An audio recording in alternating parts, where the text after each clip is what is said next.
Hello, one and all, and welcome to the North America ALGS pre-qualifier number 4 finals. I'm here with Eraserhead himself. Eraserhead himself, dear. How are you doing, buddy? You've been on these ones before. How are you looking forward to these games? Because I'm really excited.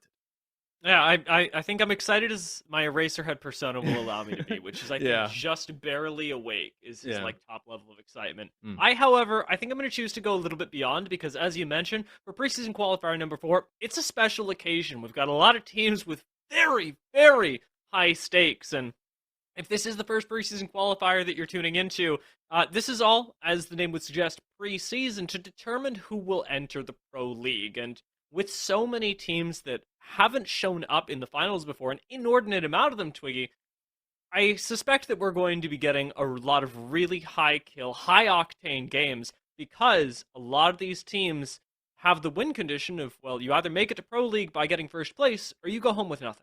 Yeah, I mean, we have a few teams that we have our eye on right now, obviously, through the last few qualifiers. They've been racking up those points. A few of them have been to a couple of them. A few of them have been to all of them so far. A few of them have only been to one. But in the end, it's all about all of these points. You need to get across that line. Obviously, getting that first place in each of these qualifier finals gets you that straight push into Pro League Split 1. But you can also get through on those points too, and that's what everybody is looking to get over the line on right now, as well as obviously winning this finals today. So obviously you can see all of these teams participating. There's a few we've got our eyes on, so why don't you run me through some of the top contenders right now? Yeah, I think it's important to mention as well that because the winner of each week of the preseason quals has qualified to Pro League, you also get 4 other teams that are going to qualify based on points, and 2 of those teams are actually with us here today. Slepton and SZN are qualified for Pro League. They're Pro League teams after this week. Woo! All that they have to do is be here, and that's it. So I'm looking forward to seeing how they play, because especially SZN gets to play with a lot of confidence right now that I think that they've been severely lacking in weeks prior. But in terms of teams that, say, haven't qualified, that still need to make that push, I would be trolling if I didn't call out First Attempt, who right now just need to place 12th or higher. This is a team that everybody's got to be looking at. Yeah, that's like you get towards the end of these kind of qualifiers where you're racking up points and you're trying to get across a line. And when it gets to this last one, everybody is going to be putting on an extra showing, and everybody's going to be trying to maybe we can't get in. Maybe we can push down a couple teams and ruin their days. I don't know. Maybe let's just let's grab First Attempt and let's pull them down by the coattails and make sure they don't get in. But in the end, all of these teams just looking to get as many points as they can. Maybe just get some glory for themselves. I certainly so. What is it? Of the teams that are here, I'm going to say 15 of them absolutely need to win today. It is number 1 spot or nothing. And so, like you talk about going for that glory, believing in yourself that you have the mechanics and taking these fights is going to be the boon of a lot of these more mechanically talented squads. But it will also be the curse of so many others that like to play these more controlled games. I was talking to a few of our observers before to set the stage a little bit for how today's games are going to go, and I expect teams like Void, for example, who have had really consistent performances, has shown up to our first and second preseason qualifiers so far, are going to have a little bit harder of a time today with the constant fights that I expect will be happening. Well, teams drop all across the map for our first game of the day. I'm excited to see exactly what the strats are going to come through. We've got fights going on already. This is 3 teams in one place, it looks like. Oh no, not quite 3, but 2 teams looking at each other right now. The colors, very confusing. Pretty close. One's already been knocked, and this is Void, one of the teams that we said to look at, going up against Noxious Black, who seem to be getting the better end of it. Blitz already taken down, and Noxious Black, with the charge rifle in hand alone, but a numbers advantage, look like they're going to draw first blood. Just looking for picks hit. Real low health on all of these players, but looks like Breezy staying alive, going to get up some of that more Evo shield, and that's a nice way to start off your game. Not quite for Void, maybe, hey? But just quite going to be feeling a little better about themselves.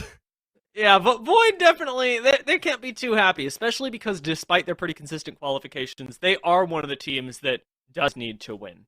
There's no option for them to qualify via points. It's got to be that number 1 spot. Noxious Black, of course, the same story, but if you've seen the Void players play throughout Series Z, you know that they've been working this game a long time. They've got a lot of experience. To see them fall, It's a rough start to the day. Another one of our favorite teams to look out for, though, and one that I would be very surprised to see fall early, is Black Hand, landing over here by Mill, one of the highest prized POIs on the entire map, for the loot that it can give you, for the great start that it can give you. They land here on Stormpoint, they land Big Mod on World's Edge, and there is a reason for it. They are hard, heavy hitters that you do not want to fight.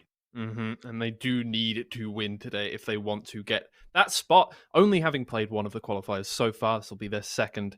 And of course, that kind of misses you out on the points qualification. So everything to play for, and that's a lot of the teams today. I mean, we were talking before the broadcast about, you know, the win conditions for different teams and seeing kind of who's got different chances of getting through. And there's only really a few teams that can get through on points. It is really all about just winning today, just getting everything you can right now.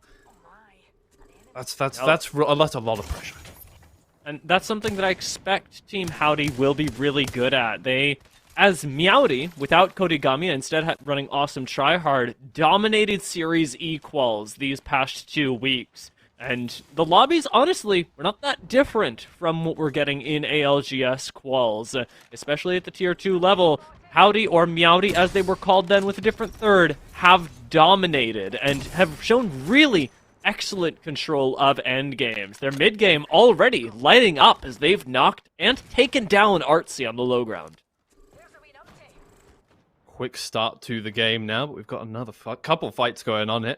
Few teams sat around the area, and a lot of them not with great loot so far. You got some good Evo shields going on, but we saw just, a Sentinel being used with no recon, no scope whatsoever on that.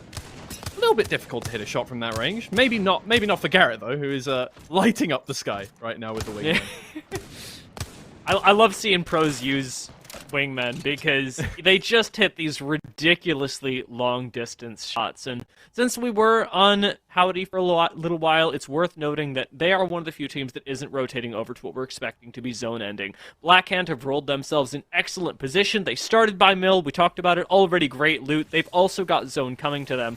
But a lot of people will notice that Howdy isn't moving. And a big part of this is because they are in Barometer that is inside zone 1, and notably has a beacon to be able to pick up as we go towards future zones. So by staying there, yes, they get a little bit of a later rotation, but they also get more information than squads like these will have, who are already sitting in zone with no way to push out of their building. Another couple fights go down over here. Again, low loot fights, just trying to get as many picks as possible. One down, Forcework taking down Retzi already. Makes things a little more difficult, but with these kinds of fights, it's such long range, and you've got so much hard cover to work with, it's so easy to at least get your banner for your teammate, get it back to a beacon, try and come up with a plan, but Sunny trying to run away is going to take some shots to the back. Nerf get that really nice disengage, and Shoreline Mafia are left scrambling a bit. As you mentioned, without Retzi, one of the fan favorite squads of this week, are also in the boat of we either win or we get nothing, and we're going to be saying that a lot today. So if you think it's already too much, well, get ready. Shoreline Mafia fortunately have the opportunity to get Retzi back into the game because Nerf chose to go for that one kill, then move into the zone play. And I can't say that I blame them, though I sure would like to see them actually get into this building that currently Overlooked are just keeping them out of. Yeah, the mill, quite a popular area right now. Synaptic gets taken down, no more shields, going to have to get those back up, but so far they have a lock on this building at the very least. It's just close range engagements. Akimbo manages to get that shield cracked. Ooh, no kill though, but Snoopy is going to be able to pick up one more. Hopefully Overlooked can fend off the attackers at the very least. If not, get a full squad down. That almost got finished off as well. Fortunately for Nerf, they've still got 2 players alive, if not up. The res actually getting canceled right there, but Overlooked are going to be able to hopefully interrupt it with a little bit of a nade. I believe this is, there we go, nice tick as well. That's the re-knock on turns. That's a really well-placed thermite. You don't see that every day. I can't. I mean, my thermites don't do that. I'm telling you that much. Oh. They just don't. Like, I throw them. They go like 3 feet from me. Exactly, yeah. I don't know. They're playing a different version of the game. I don't know. New Halloween version. Stuff has changed. Oh, man. Just going out there to try and get a bit more Evo shield, and then we'll get away with his life. But again, crack that shield once again. Overlooked. Hey, maybe they're not the most dynamic team right now. They're sat still, but they're getting some shots off. Stat padding. Let's call it step Yeah. adding. Overlooked are doing well. Howdy and Nerf, for their parts, are not. Nerf actually doing a little bit better than Howdy. Not something that we would have expected. Howdy were just taken out of the lobby, and the Nerf are operating with just 2 members and a banner that was fortunately recovered. They're still looking a lot more stable than the Howdy roster that I expected great things from today. 18 teams, so we are just whittled down a little bit. The pace of the game is, I will say, a little slower than I was expecting, Twiggy, but I can't say that I mind it either, since all these teams know exactly how much is at stake. It's an interesting thing that at the start of the day, Void and Howdy have both been eliminated when we have so many squads whose first appearance it is in the finals still alive. You can see now with the rings moving in, every team gravitating towards the edge of the map, over towards the mill, where luckily a few teams, having landed there quite early, have a nice bunker to work off, and Overlook don't even have to move. Lovely for them. The rest of these teams are going to head in towards them very slow. I was going to say very quickly, but as you said, the game has been incredibly slow-paced. Just trying to get a good grip on each other. And I guess that's the kind of a symptom of the first game of the day is you've got to get a grip on all of your enemies. Make sure you know exactly what's going on. Then you can get a read on them. Then you can start, counterplaying them. Maybe not counterplaying them, but figuring out exactly how these teams like to play and how you can get in their heads. Bots, who were coming up right behind Slept On, certainly have the same style of play. And again, another sort of prep for today. We were talking about what sort of edge teams we might like to look at, and both of these names came up. Bots, who have had an incredible blessing to be able to work with Jalone on that horizon, and, of course, Slept On, who dominated in our first qualifier. Took a little bit of a nap since then, but now seem to be back with a vengeance. And speaking of back, we got Black Hand sitting in these buildings, as they have been, now absorbing a little bit of a misinformed push. Mad, who got a member taken out earlier, now lose all 3 in their transition over to these mill buildings. Blackhand didn't really seem to break a sweat whatsoever there. Good util usage, good sprays through those smokes. Just made quick work of Mad and get themselves a little further in. We said we were expecting them to get far. It's looking good so far. All up to the purple Evo shield, and now just waiting. And again, they're in a brilliant location. So far, the map has been very kind to them. They can just sit here and sit on this loot.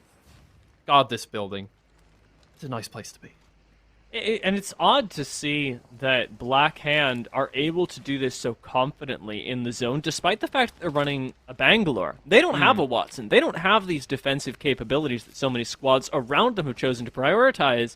And in a very trademark Black Hand style, they've chosen instead to go for that utmost aggression, something that isn't particularly benefiting them yet in this zone, and likely will have a little bit harder of a time with the particular way that this is pulling, but is that comfort that they get to rely on. And that is something that I'm really looking forward to with Black Hand's games today, is watching them play their own game at their own pace, which is what they've been so good at. Even when the meta was a lot slower, Black Hand played fast. And now that it's a lot faster, Black Hand still haven't been pulled along by the rest of the teams that are constantly searching out fights. They take their fights on their terms.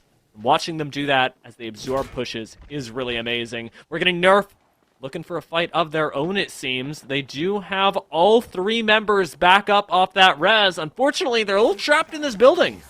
Yeah, it's really just been one bad thing out of the frying pan into the fire here for Nerf. It's just been one knock, you get all your teammates back up, and suddenly another team's on top of you. You haven't been able to get nice loot throughout the game. Just trying to fend off attack after attack. Slayer able to do a lot of damage there. Zyno just trying to hold down this area down to very low HP. Shield battery's going to go up. Hard pain train for Zyno. That is a rough start to that fight. You talked about Nerf's seeming inability to get momentum going. Really showing up here, despite the fact they got the knock on Lock It In. Slayer is feeling confident, pushing in, and getting yet another knock. Should be the end of Nerf soon, and there it is. Lock It In end up picking up our 16th place squad, and now we're finally in placement point area. All these teams that are still in have got 1 point to their name. That is, if Lock It In managed to survive this next push as well. Yeah. And again, just seems to be no chance to get momentum up. Teams poaching each other. In through the window comes Paps, able to get a few shots down, but they have to be very careful. They themselves don't have amazing loot. All working with that level 2 Evo. Can run on in, break those doors, try and get these shots down. It's a good spray. No knock, just about. But there it is. Noxious, able to pick up on a little bit of a stagnated team. There was really nowhere to go after finishing off Nerf there. Difficult situation to be in. And it's why third parties are so powerful in Apex. Not being able to get that reset efficiently cost another team their chances at participating in this end game at even greater placement points. No hesitation, however, do end up taking a different approach to this game than many others, sitting and waiting inside of Mill, but not inside the buildings further on. No hesitation should know, like so many of these teams, that this is not where the zone will end. And fortunately for them, things like the Valkyrie will help to get them into that actual safe zone in a few minutes. First attempt right on the other side are going to have a very similar story, with the fact that while these two teams share space for now, their goal isn't to eliminate one another. Movement all around, and again, now that we're heading towards the final stage of the game, teams start to push in towards each other. Teams start to get these aggressions going. Something we were missing out on quite a lot in the start of the game. It's nice. It's nice to be back. This is what we expected today. Haps just trying to get some damage down so his teammates can get in quicker. They're going to find each other, and the spray downs go out, but he has a grenade out in his hand.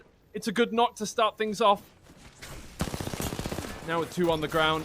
It's a pretty difficult situation to be in. Dol able to get that final kill. Damn Esports out, and the kill leader goes to Dalton. Dalt's car is almost bannable at that point. That was an incredible 2 consecutive sprays. With zone closing in, Paps will have a little bit more time to make their way into zone, but it is a sort of nudge on the back, as you've got to hurry along into the remainder of Mill that's still going to be playable, as well as these small buildings out further towards the west, towards Downed Beast. As we condense squads into a tighter and tighter area, though, take a look. It's Slept On that capitalize, eliminating Noxious Black. And in the kill feed, Shoreline Mafia also go out. The fan-favorite team that lost Retzi earlier now gets sent back into the drawing board for game number 2. Well, no hesitation, sitting alongside the first attempt, still need to bide their time and figure out some way to get out of here with Slept On knocking on their door. Yeah, now just vying for as much control of the little space that they have to each other.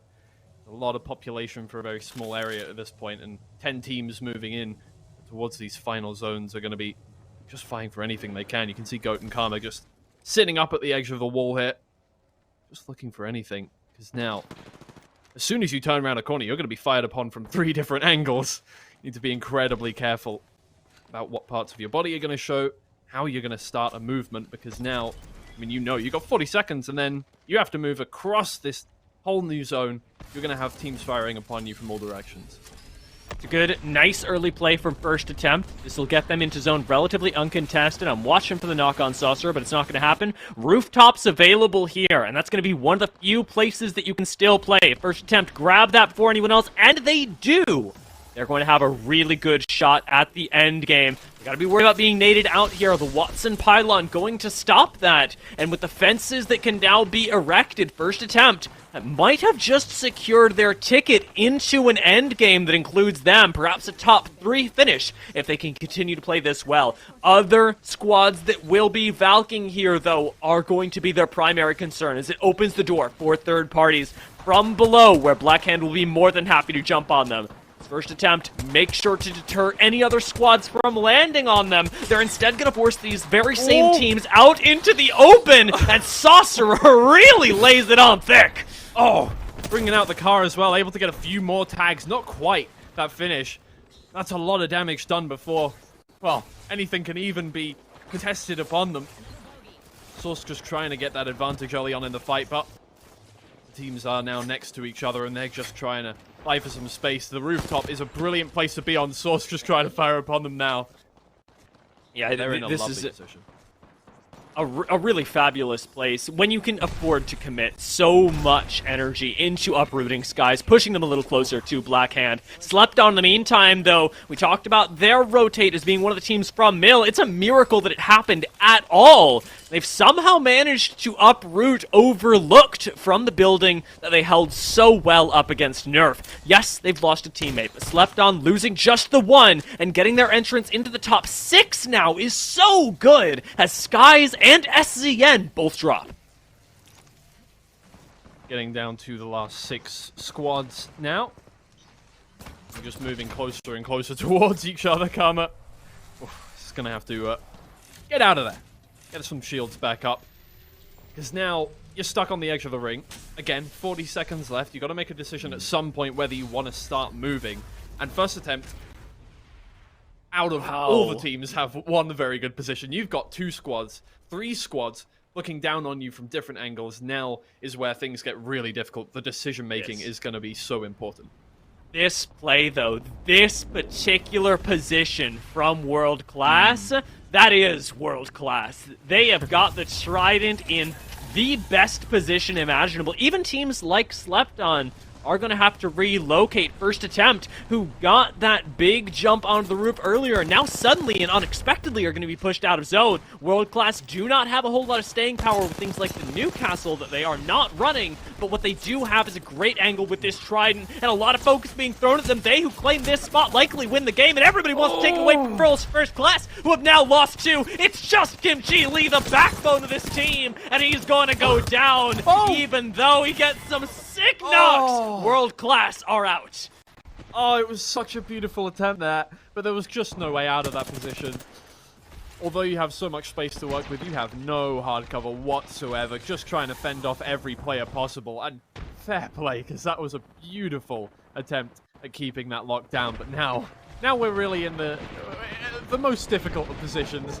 Players moving in on each other from all angles. Proficiency and Psycho are going to be able to get the first few picks. Karma moving forward, gets one more knock. That's no hesitation eliminated. Slept down as well as Yatso moves all the way around. Shield back up. They're just trying to get on each other. Blackhand down as well. With just 2 players left, first attempt could not pick up the shield swap, and it's going to be a very clean up for Wee Baguette, who ended up taking that Trident position away from World Class. It was a great thought, a great position, but ultimately one that attracted a little bit too much attention towards them. And this is actually what we were talking about earlier, though I didn't think that it would end up plaguing World Class.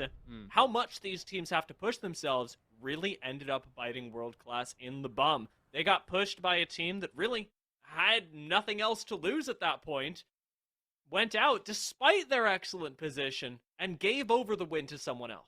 Yeah, and Wee Baguette, they needed this. They're not one of the teams that can get through on points. They need to do all they can today, get all those wins. So that's a perfect start for them. I mean, the only time we've seen them so far in the qualifiers was last week in the qualifier finals 3. So this really important, and that's an absolutely, I mean, perfect play. One of the most aggressive endings I've seen, and so many teams pushed out of position. And Wee Baguette do take the lion's share of the points there. You don't have a lot of teams that are willing to make that play in an end game, and there's good reason for it. The fact that it works out for Wee Baguette, fantastic. And Blackhand as well, despite having been whittled down to a 2-man for reasons that we did not see, still managed to make it into the top couple squads with a lot more kills than others in the same spots. So there is a chance that we've got good points for them. Let's take a look, though, at how those points happened for all of our teams in this lobby. And interestingly enough, for Nerf, who had, I think, the most difficult journey of them all. Yeah, I mean, it just started off not too perfectly, and then it just got worse and worse and worse. And that's just the worst possible thing to happen. You know, you get one team on top of you, and then the next team comes through, lock it in with the ones who were able to finish them off in the end. They got third-partied as well, so maybe Nerf will be feeling a little bit of retribution there at the very least. But still, it's just not a nice way to start this off.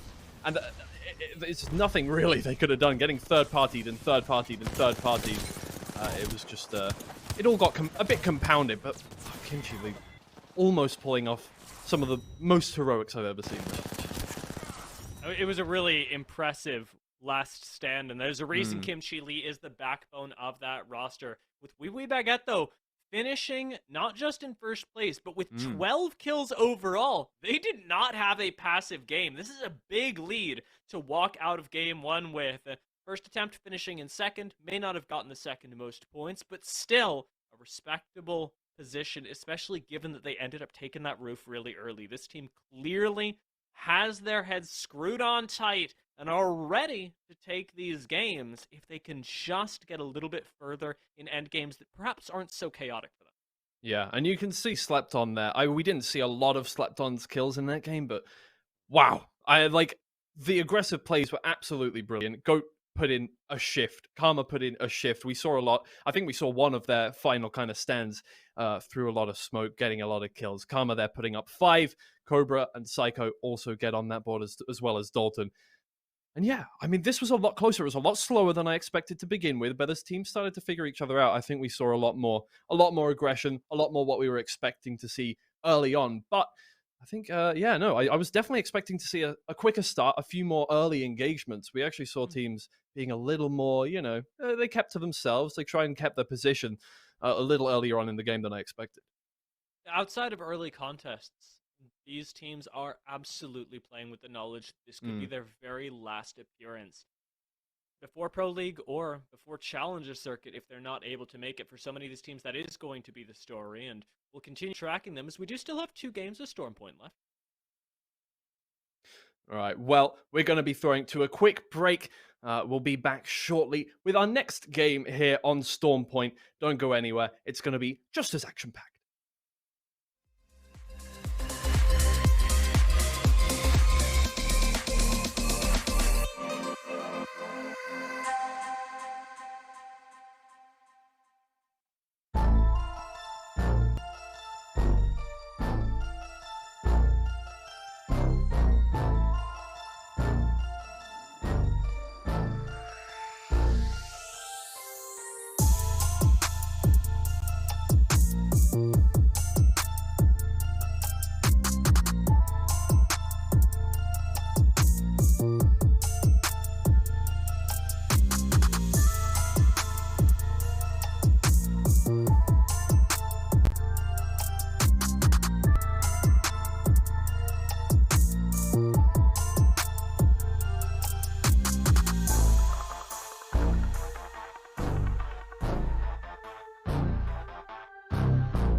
Welcome back, everyone. My name is Melocrate, joined here by Spider Tiff, and we're going to kick things off for the second game on Stormpoint, the second game of the day, and the second game of the finals of the preseason qualifiers for North America. That is true, and I couldn't be more excited to join you, Mello. It's going to be action-packed. I mean, we just witnessed game one, which we were sitting here behind the scenes kind of talking about it, and we were like, yo, the teams are playing this incredibly different from what we've seen throughout the preseason qualifiers, and now I'm kind of excited. You mentioned it, second game on Stormpoint, and I am just ready to see the chaos. Yeah, I can't wait. And I agree. I think Dia also mentioned it as well as Twiggy. There was a lot more of that like passive zone play that I think has been lacking in a lot of the qualifiers that we've been watching, of maybe teams being a little bit more wary of the fact that they have to rack up points every single game. There are some killer teams in this lobby. We already know that the likes of SZN and Slepton are already well underway towards Pro League, so they might be playing a little bit more for those kills. So I think some of the caution can also be a double-edged sword. I think Blackhand, right? That was a team that you were definitely watching. And even though they're playing an aggressive comp, we even saw them in a pretty early building spot towards that game number 1 end ring, right? Where they were already holding that building, I think a little bit earlier than we're used to seeing that team. Yeah, and I think that had a lot to do with kind of where the ring continuously pulled out towards the like kind of middle of nowhere north of Mill, right? They land at Mill, they had the loot from Mill, and as we saw the ring kind of shrink around them, I was like, oh my gosh, they don't have to rotate anywhere. They're just going to be picking up the buildings north and making their moves. And then we saw them at one point, it was a duo, and we were kind of just like, all right, you're going to have to hold on because they missed the first preseason qualifier. They're not going to be qualifying here on points. They have to win this. So this is a major win condition for them. And to last all the way as a duo to get third, I believe, that is how you have to do it. It's going to be consistency is key here, but you're going to need to pick up a lot of those eliminations as well throughout the entirety of the game to find yourself at the top of the leaderboard.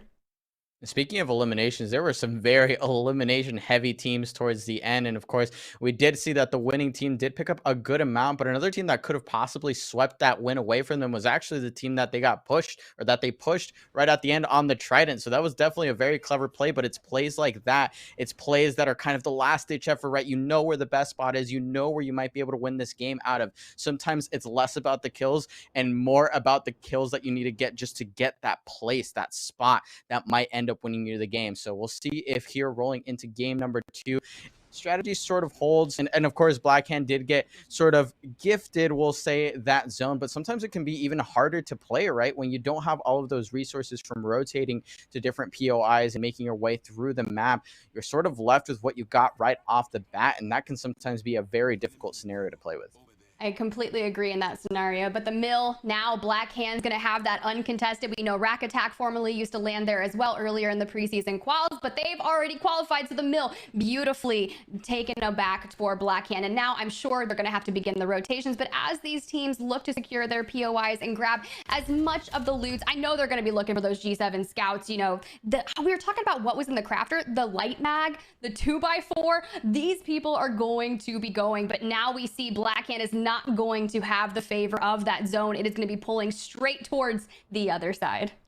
Yeah, we're looking over towards Stormcatcher, but for right now, we're actually looking on this contest, which we did get a peek at earlier, but now we'll get to see it once again. Slept on, trying to hold it down now. They have a decent shield advantage from the looks of it. That's 2 blues and a purple, but they don't have the high ground advantage, so they're going to try and open up space a little bit here, hold tight, and that's Howdy looking up above them. And honestly, looking at the shields, not doing too bad themselves. A little bit light on the bullets, at least for Cody right now. But all of these teams on this side are going to have to move sooner than later. So I'm curious to know if we're going to see a split here. We did kind of see it towards the latter half of preseason qualifier number 3 with Blackhand and with Rack Attack, of course, where they ended up just splitting that POI. Curious to know if other teams will take that route.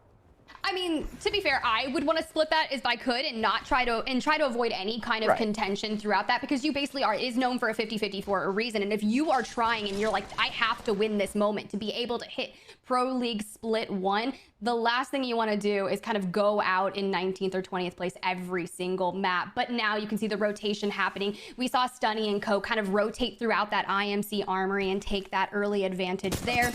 Now, I'm curious, Blackhand pushing in. Now, DiffQ going to go down early. That's going to be rather unfortunate.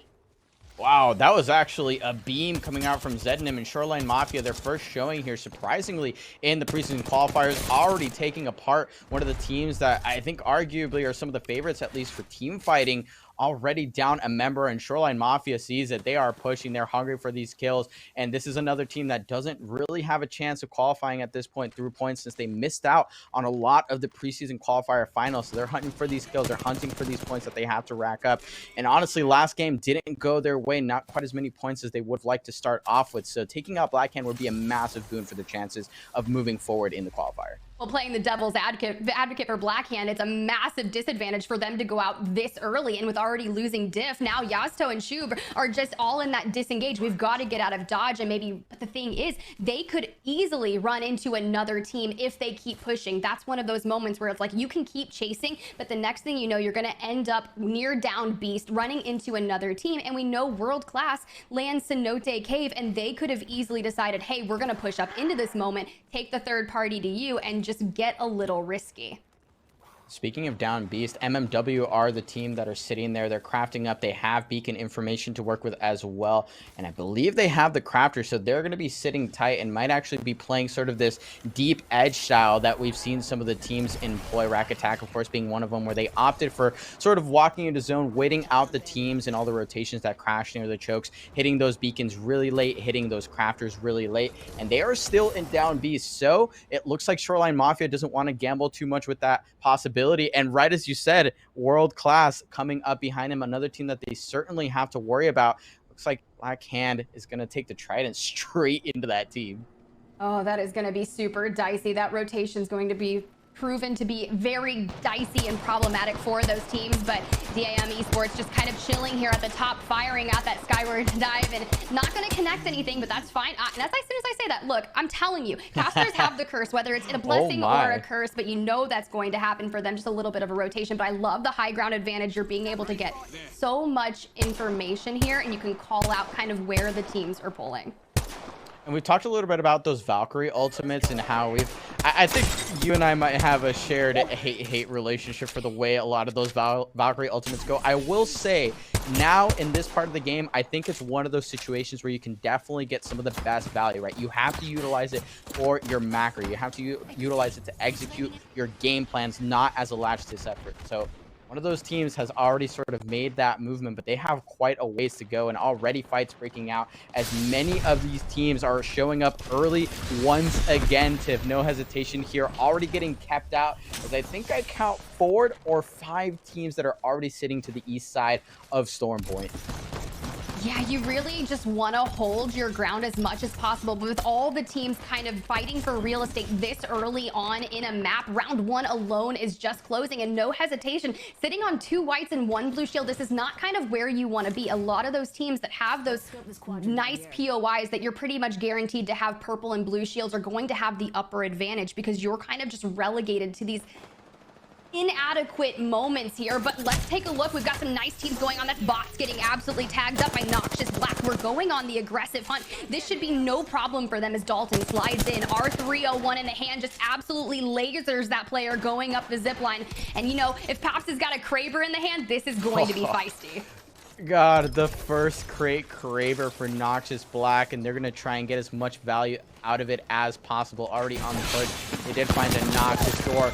Will really just avoid the inevitable just a second longer, but there's another knock, and already the fights that we're seeing break out all over Stormpoint as this ring starts to close. 19 squads, though, very impressive. I did not expect Bots to be the one going out in 20th place. No, but someone has to go out in 20th place, but no hesitation. Still alive, still thriving. You've got the exhibit up. Arcstar's going out, trying to connect and find some damage, but Miles doing the best they can, going to find themselves repositioning. And I kind of like this. I feel like this trio needs to play together because, yeah, they are leveling up some of those shields and getting a little bit of loot off players, but playing the defensive Watson, you need to fence up, play it a little smart, take your time at this point. Yes, you do need to get eliminations and work to getting as many points as possible to get yourself to the top of the leaderboard. But here's something I didn't expect. Meanwhile, off screen, Blackhand has already been eliminated, so it seems that their chase has come to an end. Bots is out. Blackhand is out. 2 teams that we could arguably count as contenders in our books coming in to this last qualifier out so early in game number 2. And the likes of some of the teams like the ones we're watching right now are the ones that are taking them out. I mean, howdy, another team that has definitely some of the top fragging potential in this lobby, potentially getting pressured, and we know that the team that they're looking at has that round 1 ring 1 Kraber. So let's see if they can execute on this push. It looks like they might already have a knock picking things up. Hey, that's the way you gotta do it. Incoming Arc Star just gonna reposition and try to find something utilizing that Horizon grab lift to take to the sky. I kind of like the reposition, but the incoming shots are going out in the form of Prob Garrett, wingman in hand, iron sights only, but let's see if he can go. Kodakami gonna fall. This is a little bit spicy because they do have to deal with that ring. Oh man, you're gonna have to reposition and try to figure this out. And Void, actually the team going out in 18th. I think the surprises just continue to appear over on the right side of our screen. Could Howdy potentially be joining them here? They need to have the right amount of meds and the right meds. In fact, they have 4 bats, but I wonder if they have the medkits to deal with this right now. And 54 seconds left before this ring starts to close. They have to make a decision. They have to make it quick. There's the engage. Prob Garrett going up into the skies. They do finish off. No hesitation, but do they have the meds to work with? So we'll see shortly. Prob Garrett most likely going down here. Maybe a bit of a visual glitch, and they're not actually done here. That grenade might have gone the wrong direction of that shield. No, that's a self-knock, and Prob Garrett is going to get off that Phoenix kit, but will it be in time, and will it be enough to finish off this squad? PK in hand, going in to try and clean it up, but Noxious Black is going to be eliminated. Now you're going to be able to at least get the res onto Cody. We're going to have to grab the banner for Kodagami, and we're just going to have to hit the ground running. They do have a respawn available to them at Antenna, but the issue is now you've got to be able to go ahead and loot, get reset, get your teammate back, and begin that rotation on where all of the teams are already finding themselves out. A lot of the teams that were in Stormcatcher have actually pushed out towards the right, and there's like 7 people. Oh, thank you so much, production, for giving us the overview of where that ring is pulling kind of towards the right. And you can see Season and Co are coming in from the north side. And a lot of teams are still making their way down through Thunderwatch. So you're going to have a massive area of these individual chokeholds that are going to get really fight intensive. You can see already how familiar these teams are with these rings. I mean, just how crowded those buildings are. Everyone knows where this thing is going. Death boxes are left and right already. SZN, one of the teams that is looking to play spoiler for all of the teams that rotate in late. And this is definitely on brand for them. They have not switched it up at all here. They're holding out the edge. They want to clear their back from the likes of MMW, of course, who is up there. Well, there's at least one more team, that's going to be Skies, who also has been doing surprisingly well, I think, for relative newcomers to the competitive scene. They've had some pretty decent performances, but now they have plenty of very hungry teams to deal with this. So it'll be up to them to kind of convert some of these plays. Right now, being converted into death boxes is Goat and the rest of this team. Lock it in doing damage.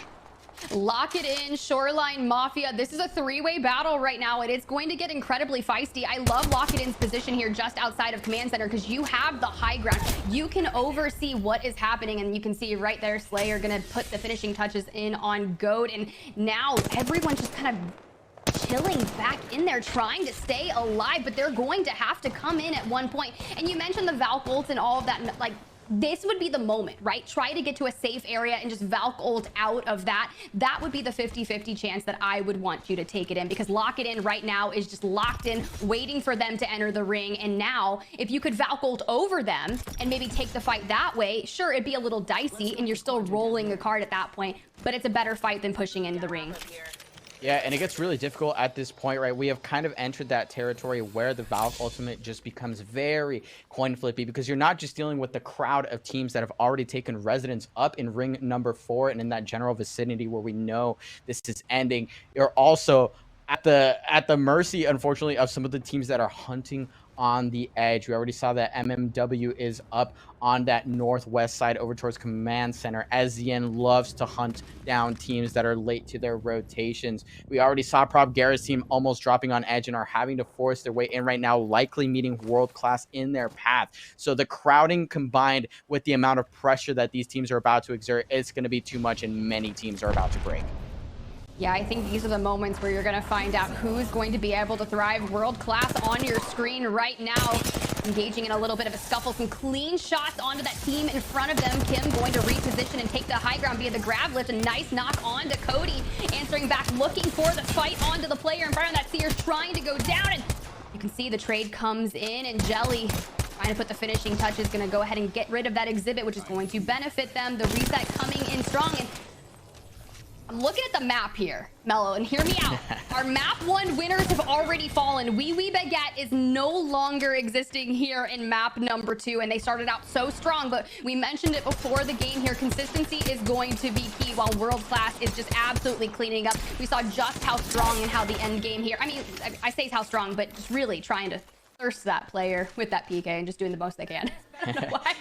Yeah, and I mean, World Class is one of those teams where we've seen they know the map, they know their rotation. So all of these kills that they're picking up, absolutely critical that they execute when they can pick up those kills. It is so important that they soak up those points. Playing this style, right? They have to punish the teams that are late to the draw. They have to punish the teams that took bad fights in the mid game before they can, you know, make their way into the late game. That's going to be a team less that you have to deal with. That's going to be a team that's not going to pressure your walk in, and obviously having your back clear is a massive boon when you have teams already so crowded. And I mean, look at the way Void, or not, excuse me, that's not Void, the way that the team on the corner here in front of Damn Esports has just held on for dear life. I think we saw them at the beginning of Ring 1 close, and they're still there.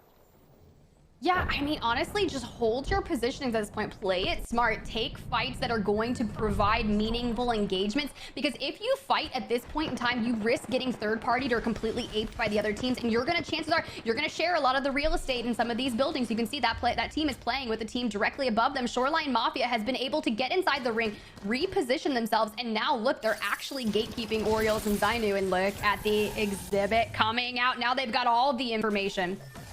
Yeah, Shoreline Mafia definitely knows how to take these 3v3s, but at the risk of a third party, we know there are teams on the prowl. So this is going to have to be now or never. They have to hold their back. They have to pressure this. And in fact, they forced this team into a Valk ultimate. We are Ring 4, and this Valk ult is going to have very few places left to land as they take to the skies. They are hunting, searching, praying that they survive the drop and find a place where they can heal on up. It looks like the middle of the road is going to be the only place where they can drop, and already dropping one member down, 2 members down, lock it in, down to just Zainu now, and so many teams are more than willing and happy to take this KP.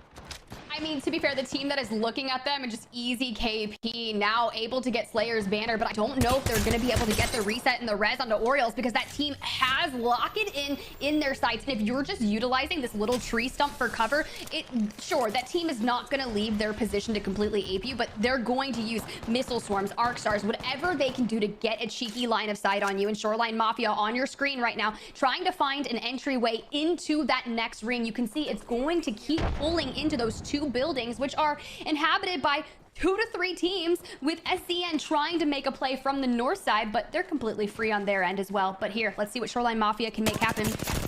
Yeah, and this is actually Nerf that they're looking down on the team that has been holding in this corner with that Watson fence, but it might not be enough here. Shoreline Mafia, beautiful beams coming out from Stunny, and now with the walk-up, those are very unhealthy members of Nerf. Look at the beams with the hit fire. That's going to be so much damage. Down, but not out, 2 members, and we know that Skies are right behind him, so Shoreline Mafia have to clean this up quick, lest they be thirded, excuse me, from this position. But if they're able to execute this, they might have a walk into ring. It looks like World Class isn't going to let that happen for free, though. They are on the hunt for the third party.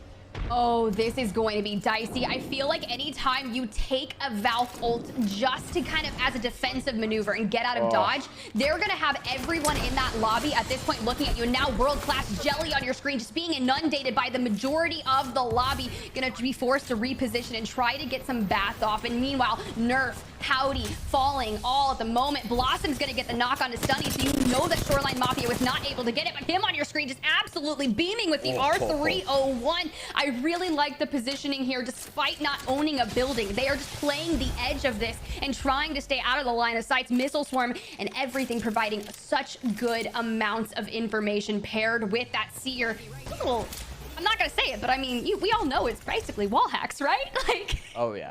And right now we're seeing this is sort of play. This is the way that you want to play Edge, right? World Class right now is swinging and third-party timing everything that they need to clear the rotation. And right now, SZN and World Class are about to make a Storm Point sandwich out of the remaining teams. They have all managed to move their way away from the buildings that they were at over on the eastern side. This ring did bounce just enough for these teams to have to sort of tuck tail and leave, find a new home. Overlooked ENT, one of those teams that is holding the roof, but you can't really hold this for free. They're being pressured by SEN. They're about to get looked at by so many squads, and that Watson will potentially help them out if they have that generator, but without it, I could very well see many teams climbing and attacking these spots. There is very little room left to live on Storm Point, and we are just down to 15 seconds before this ring closes.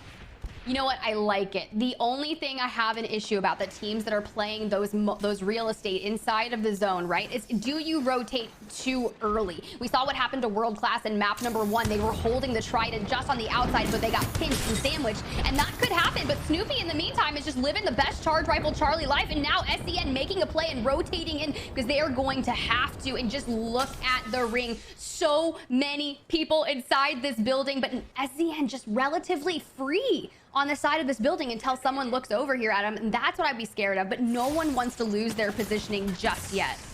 They don't have ultimates to work with either. It looks like maybe a Seer ultimate potentially, and obviously Kenny's ultimate is not going to be utilized here. At least I'd hope they're not going to use it as that last-ditch effort. Look at what's going on the edge, though. World Class potentially too late to the punch. They won't be part of that sandwich. In fact, they'll be thrown straight into the dumpster. 9th place for them. Overlooked ENT continues to hold this spot and continues to pressure, which is so critical. You can't just hold the zone. You have to be proactive. You have to make sure that all of these rotations are being punished as best you can. SDN, another team, might have been a little too late. Akulo trying to save it with some beams coming out of the R301, but they still don't have a spot to play.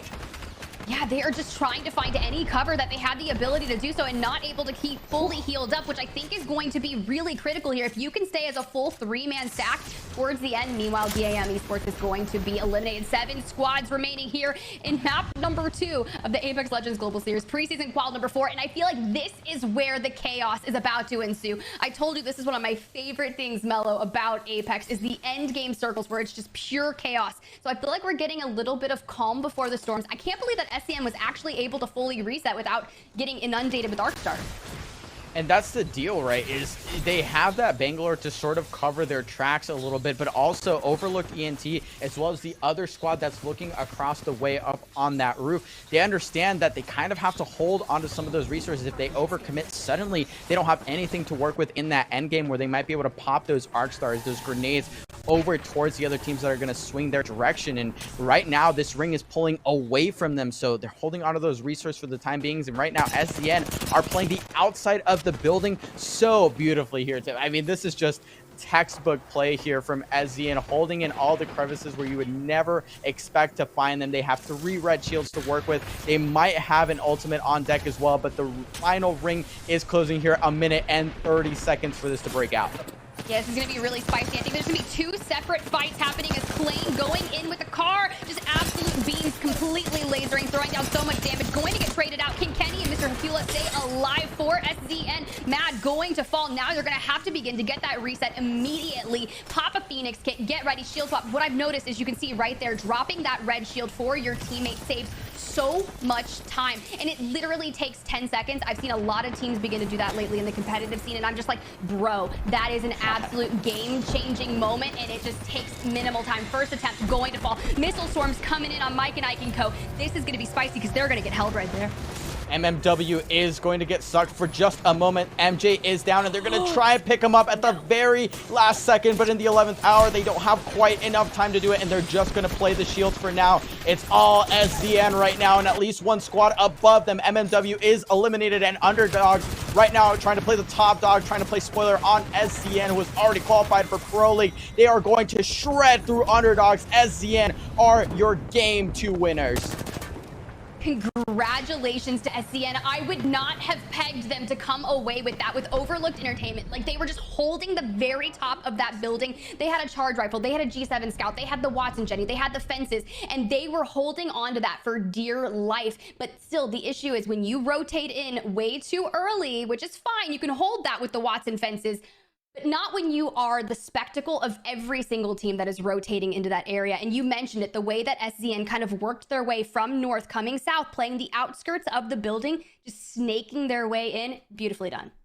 Yeah, I mean, they executed on that power position. They had the high ground on a lot of those teams to exert pressure. Got a little dicey there as they walked into that final ring, but they were able to take up just enough space and trade back enough damage that they take one fight. One fight was all it took. They eliminated that team underneath inside that building. And not only did they eliminate them, pick up the KP, they had armor swaps, they had grenades. I mean, they had so much resources. They even had a Watson gen there to protect them from any third parties that MMW might have taken up.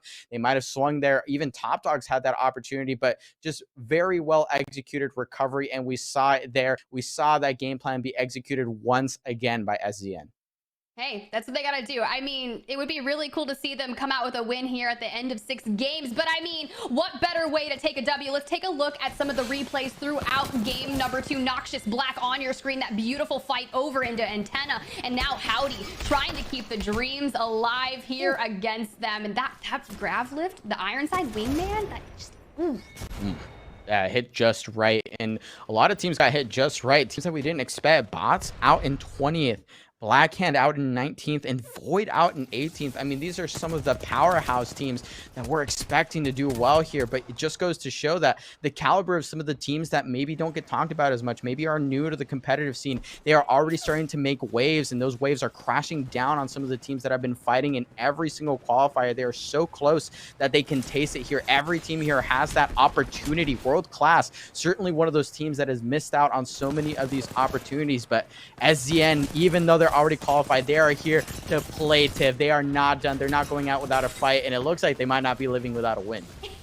I mean, that fight was absolutely beautiful. The fact that they got it done so quickly, they knew the urgency surrounding that. And then right here, MMW just absolutely utilizing that box for cover. You knew it was only a matter of time. And I think they shouldn't have went for the res. They should have just tried to play their lives immediately. But hey, that's all in hindsight. We can see that now. And congrats to SCN for being your map 2 winners. Let's take a look at the results. Not only do they get the boon of the 12 placement points, they did it with 10 eliminations. So a 22-point game, beautifully done. Just 10 kills. That's all right, I guess. No big deal. Not bad at all for SZN. Shout out to Underdogs, though. Again, just one of those teams that we maybe don't talk about as much, doing very well, respectable 9 placement points with 5 kills. MMW and other teams that is on the hunt as well with that point qualifying system, right? They are so close. Another team that can really taste it, right? It's just outside their reach. They are still putting in the work. They are still putting up points, and they're going to need every single one of those if they expect to qualify off of those points from this preseason qualifier. Yeah, and something that I want to point out, Mello, is the 2 teams that had the most points from map number 1, that was going to be Slept On and Wee Wee Baguette. Wee Wee Baguette went out so early on and Slept On as well, so they didn't even place in the top 10 from map number 2. We talk about consistency, but you're going to have to bounce back. I feel like if you have 1, maybe 2 strong games, that can carry you for 3 to 4 maps, right? But you cannot really... You can't put up low score games here. This is the moment. This is the final preseason qualifier. This is where it all comes down for some of these teams that don't have the ability to qualify via those points. So, I mean, I'm just looking at it. I'm like, come on, y'all. Let's do it. Yeah, and I mean, you can see the caliber of team that we expect over at the top. SZN qualified for Pro League in first. Slept On already qualified for Pro League in third, and Wee Wee Baguette rounding out that top 3 with a fantastic performance in game number 1. But like you said, I think you said it best. You can't just get one good game in, one good jab to make your way to the top. It is going to take at least 4 more games of consistent performances to make that happen. Underdogs with 1 big game. Again, that's a great start, but they're going to have to keep at it. And first attempt right now, the team that is passively qualifying, assuming that they get above that 12th place mark, if they can keep that up, they will be the ones that are playing spoiler on so many of the squads that are in this lobby. MMW, of course, on deck, for potentially qualifying. It's such a tight race, and everyone has to sprint to the finish. Sprint to the finish, indeed. And I mean, with Pro League Split 1 is just around the corner. I mean, I believe it starts November 6th. I mean, we are just days away, and this is the last moment. So, I mean, some of these teams, and let's say that someone does not have the ability to qualify via points after today and takes the dub here. It's like, congratulations, you just came in at the very last minute and nabbed that W. Now you're going to go on to play. But I mean, hey, it was just after map number 2. I'm getting ahead of myself. I'm just really excited here. I'm absolutely I'm just so thrilled to be watching these games and all these teams playing their heart out. But we will continue with game number 3 after a short break. Don't go anywhere for the last visit over towards Stormpoint.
Welcome back, one and all, to the preseason qualifier number 4. We're almost halfway through the day already. Can you believe it? We've got one more game here on Stormpoint, then we're heading to World's Edge, and it'll all be over in a flash. And then will be time for ALGS Pro Series, and it's just going by so fast, and the teams are doing so well, and I'm getting overwhelmed with emotions. So, dear, you're going to have to take this one away. What a game to take that second one. And you know what? It keeps the standings really nice and close, because some of the teams that were at the top, they didn't really do so well in this last game. I like that you bring up the standings. Let's take a look at them before we pop into this third game. And as you talk about, come up on that halfway point. SCN, of course, taking first place is going to be a big thing to keep your eyes on. But you'll notice that SCN and Wee Wee Baguette, for all that they've done really well, also have 12 placement points behind them. What's standing out to me right now is that Slepton are in third place with no first place finishes to their name. They're currently sitting at 20 points. It is an easy jump from there to first. It's only 7 points away. They are one of those teams that, after wowing us in week 1, could really, really use this qualification as a boost of confidence after what has been sort of them being asleep at the wheel for the past 2 weeks. A lot of people have called them out, and I do wonder if this is the week that Slepton really step it back up, get that consistency under them, and can send themselves to the big leagues. Yeah, and a few other teams are probably going to be hoping that Slepton do quite well, because a lot of the win conditions in terms of point qualification involves Slepton winning this, or season, of course, or SEN, sorry, not season, SEN, or first attempt as well. A lot of their win conditions do, kind of hinge on some of these teams getting first place and taking away one of the that could be taken for the other teams. You get that, suddenly there's an extra spot for those points, and you can get in there, you can sneak your way through just on points. And there are a few teams here, I think 4 teams right now, that can get that done. So yeah, interesting. It's one of those situations. It's always how it is with the last one. There's so many win conditions going on that a lot of teams are going to be kind of hoping for some outcomes that don't favor them particularly. I'll tell you what, if we were to end the games right now, there's a team that's notably not here, Redeemed, didn't quite make it, that would not qualify just barely, because MMW are also having a really good day. They and First Attempt both are sitting inside the top 10, both win conditions for the respective squads to be able to qual themselves. And Redeem, sitting on the sidelines, has got to be watching this and sweating, because it really can come down to just the points and a few placements here and there. It's why I've been so fascinated by Void's journey during these early games. A team that I'd expected to have a lot more staying power, now forced to relocate up towards High Point in the north of the map because they've had such difficult starts to the day. Yeah, we're not seeing a lot of adaptation, but the really important ones here are coming from the teams that have had a really tough time to start with. Teams that were going for, high-value POIs, and then, not having a great time, and suddenly we have to think, okay, now we're on kind of damage control. We gotta figure out a way to get some safe points, get ourselves back into the standings before we head into the last half of the day. And that's where these really interesting kind of mental games come in, because all of these teams are going to have to think, okay, what's our best chance here? Are we going to want to engage really quickly, get some early points, try and get a win on the board, or do we just kind of play it safe and try and coast our way through, get as many points as possible, and min-max this whole final day? It's a really difficult call for these teams because you don't know who's making what decision. And if you make the choice to sit tight while other teams are taking risks, you're going to be ending up the one with no points at the end of it, because you will get pushed by these squads that want to take risks. It will hurt you, and as we saw earlier, those third parties can finish off a squad even when that team has done their absolute best to repel the one that came before them. SZN, fortunately, around here on the edge of the map, don't have to worry about things like that just yet. Since landing over here at North Pad, they've got plenty of time to rotate in. You'll notice they even have a beacon and a replicator at their POI that they rolled this time around. So a nice bit of shield bats, some good loot to be able to work with, and a nearby zone should put SCN in a position where they can play things a little bit more safe, and where they can hope that that last game, that pop-off that they had to pick up the first place, is enough to keep the ball rolling for them moving into Game 3 and beyond. Yeah, and on the opposite side of the coin here is No Hesitation, who have already found themselves in a very early fight, which is something we really didn't see that much in the first game. It seems like teams are getting a little more comfortable towards the middle of the day, are starting to get involved with some of these earlier fights, get a little more adventurous, let's say, as they go into this one. And you can see No Hesitation having to disengage from a fight, having to relocate, but luckily it's the start of the game. There's lots of space to work with. You can go get some loot somewhere else. It's fine. You can have that part. We'll go over here. We'll mind our own business, and then we'll come and get our revenge later. I mean, No Hesitation. It's a pretty good spot. They grab Lagoon, which is not terrible, but up towards the north of them, they've also got the Prowlers, and that is the thing that I am going to miss about Stormpoint when we end up swapping off after this game, is the fact that you can farm up these PvE spots, whether they be, in this case, the Armory that Slept On Realize now has been taken out, or the Prowlers that we could see No Hesitation farming up later on for additional loot, for additional shields. Slept On, unfortunately, as we talked about, denied that possibility, but still, with a pretty clean rotation up, they've got time to make it into the ring. Slept On starting to get involved in a couple fights. Goat there, working with the Wingman and the Iron Sights. Seen him hit some shots with them before. He didn't really get a lot of damage that time, but that's fine. There's no pressure to get anything done so early on. Every team just still getting that loot, getting nice and situated, getting their place in the map. And yeah, actually, this is probably even more passive than the first game.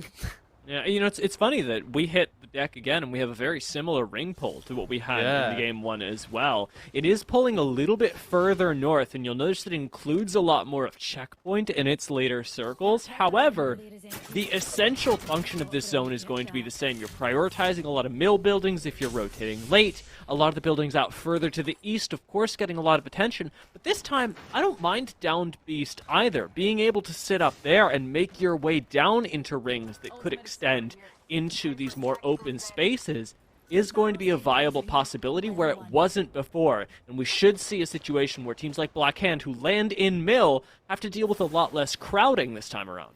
Yeah, you can see a lot of teams going for early rotations already here on this time. And a lot of teams coming mostly from... I'm not really seeing anything really from the south actually coming in late. So it could be an interesting idea. Obviously, yeah, coming in from the north. Very good idea on this one. But, I mean, again, a lot of teams just crowding that edge and really hoping for a very similar ending, I feel like, to the first game, where you were just right on the fringes of the map. You're playing completely in the open, just working off your pure skill. World Class eliminated. We've just seen for M&W that was a pretty simple... A really rough day for World Class. I think that they have been playing superbly when it comes to mid games, and yet they just keep getting themselves sort of stuck in odd spots. MMW perhaps stuck themselves, do end up throwing at that singularity by just a little bit more time. You know, this grab lift also used as a stalling tactic. Does MMW get the chance to reset? They are far from out of the woods. Instead, the team outside just biding their little moments to see when they can make this push in. Yeah, breaking down those barriers and just trying to put some pressure on these players. Overlooked heading forward now and just looking for an opening. Best moment to make their way around to the teams surrounding them. Blackhand firing down from the other end. Just trying to get a third party in here. They probably don't want to engage too quickly. Just wait for these teams to weaken each other up. Oh man. This is a close one. Nobody really wants to get involved right now. A lot of these teams are teams that are really hoping to get good points this game. So getting knocked out early is not a good idea here. Silent almost knocked out. Shield broken. Oh my god! Come Blackhand, and one taken down already. Blackhand are taking so much damage, and they're just going to have to back out of it early again. MMW very weak as well, getting pushed on the stairs now. They lose out on yet another, and though the health bars are blinking, Blackhand finish off that push, finish off MMW, and managed to turn around onto Overlooked. Lasers are coming in the windows, but Yazdo's going to be able to get a single reset and make this work. Make it a double as he picks up the second res. Their third-party ability is insane. Blackhand go through the roof on that play when it could have been anybody's fight.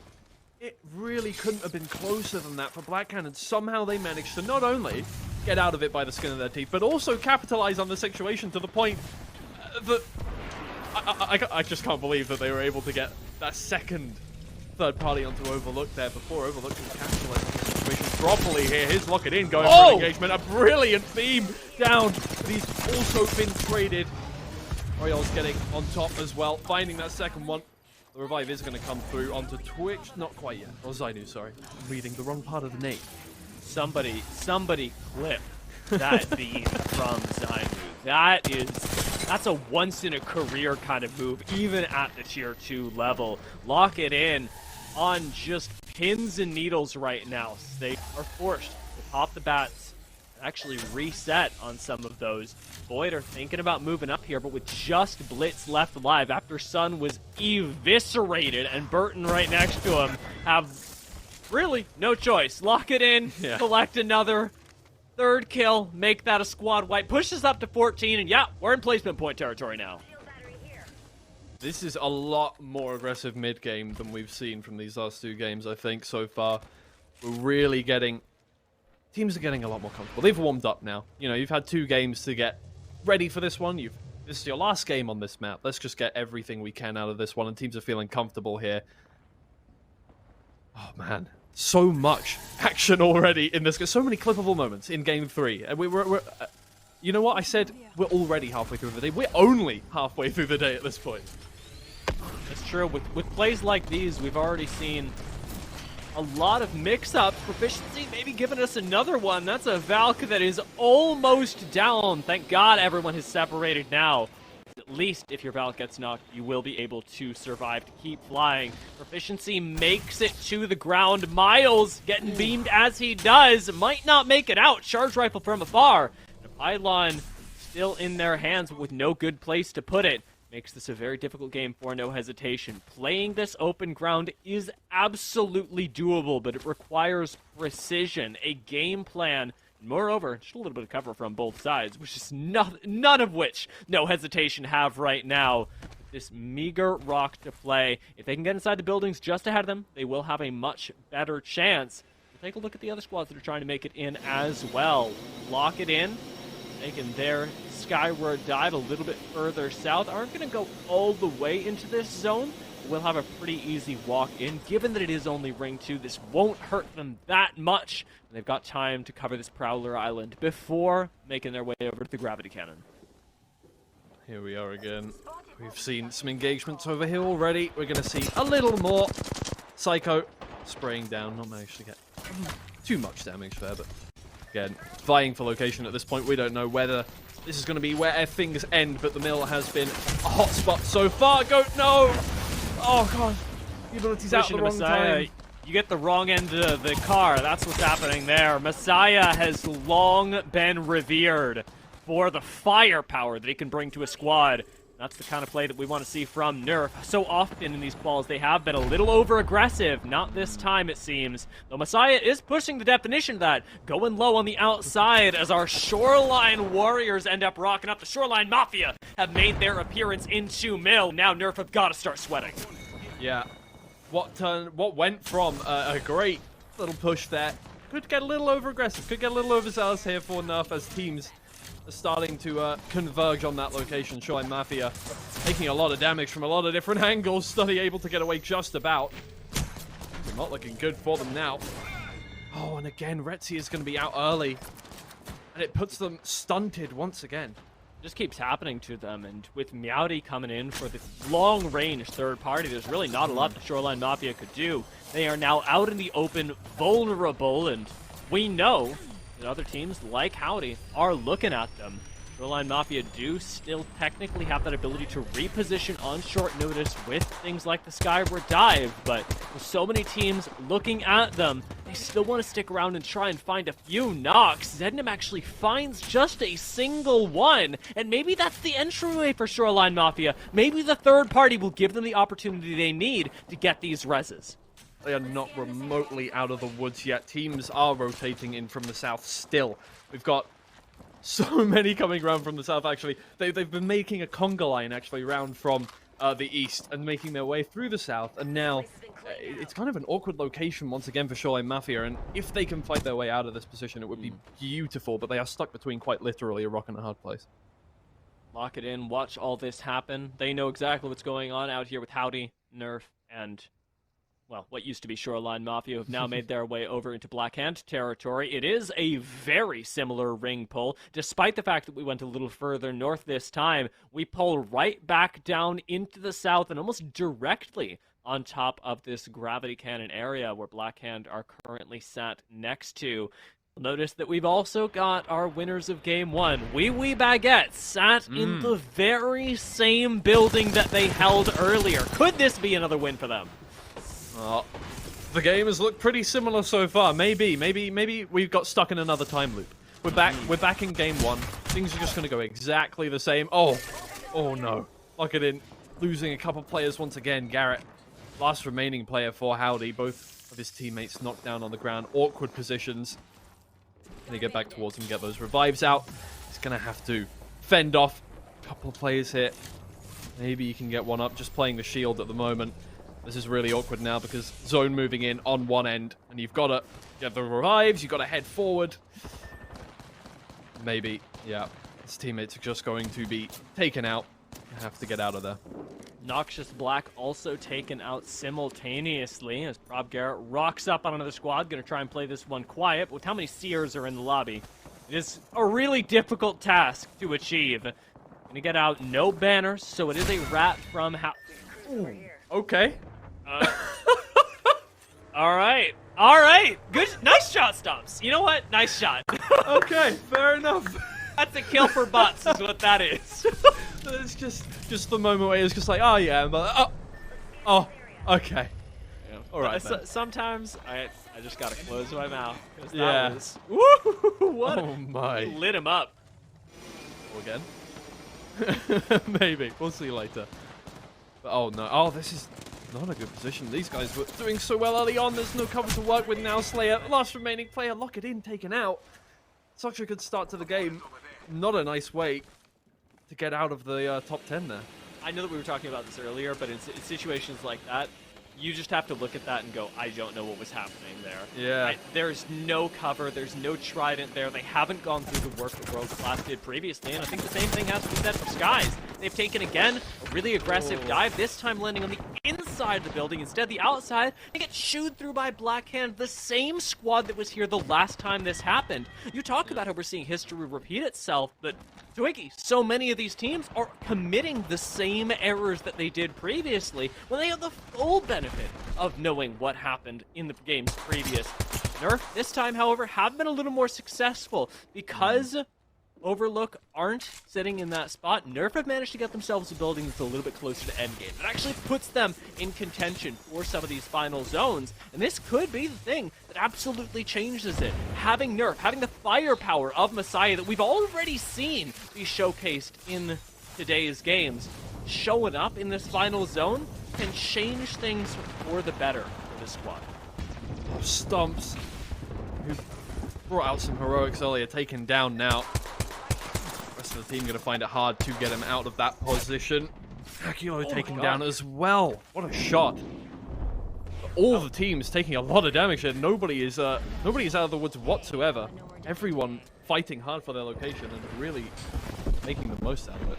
Nice cover from Jalone. We talked about this guy's Horizon earlier, and I mean, it's good. It is good enough to be on a pro league team, some would say, and some might experience at the end of today's games. No hesitation, whittled down to just the one member. Their position is their riskiest. Wee Baguette have gone out. Nice shot from Miles. Keeps the pace of the game going, but notice that we won't have repeat winners this time around. Since Wee Baguette no longer hold their own building. Instead, that's been taken by someone else. Yeah, it's a decent game for Wee Baguette, but it's really just not what they wanted out of that one. After their second game performance, Miles still working by himself. No hesitation, is going to go out in the end. Difficult situation to be in. Can't blame him for trying to make the most out of it, but there was no way he's going to get past that team there. CN in the meantime, winners of last map. Only 2 players remain, and getting sprayed down, but it's some good beams from Hakulo. No, not quite going to work out. Kenny, last player remaining, and no. There's just no way out of that. That was a really nice try, though, and first attempt ultimately collect a lot of those kills from a distance. They were the ones that uprooted our winners of Game 1, and now have themselves in an excellent position to be able to do much the same. You'll notice that bots also, after sustaining a lot of fire from SCN minutes ago, have managed to clean up the rest of that squad and still have the position out to the east. Nerf trying to push into the hand. Black Hand have held up until now, are encountering a lot of hurt, but no knocks just yet. Black Hand instead forced to throw out the Seer to get a little bit more information on the squad below them. You cannot take risks with a team like this. Black Hand are going to push up. They are going to destroy Nerf and send us to the top 4. That is light work. Blackhand have definitely warmed up today. They're not letting Nerf get even a thought of winning that engagement. And they have such a strong position now. Gonna make their way up to the roof. The beams down on top of these 2 players are just going to be deadly as anything. And again, Blackhand making a simple engagement out of what has been for them an action-packed game.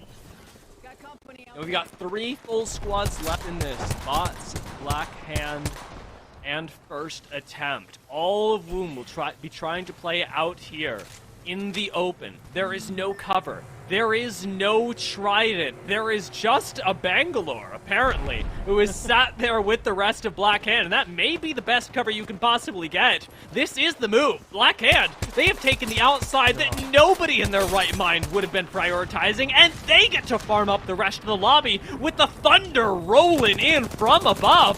Black Hand are farming damage, and they have so much low cover out here in the open, given these smokes. One member off to the side, but Black Hand should be making short work of this lobby, despite the fact there are technically still 3 squads up. First attempt in Shoreline Mafia, the only 2 remaining. If not able to find the shots just about, but in the end, Shoreline Mafia is going to be taken down, leaving only 1 player other than these 3 Black Hand members.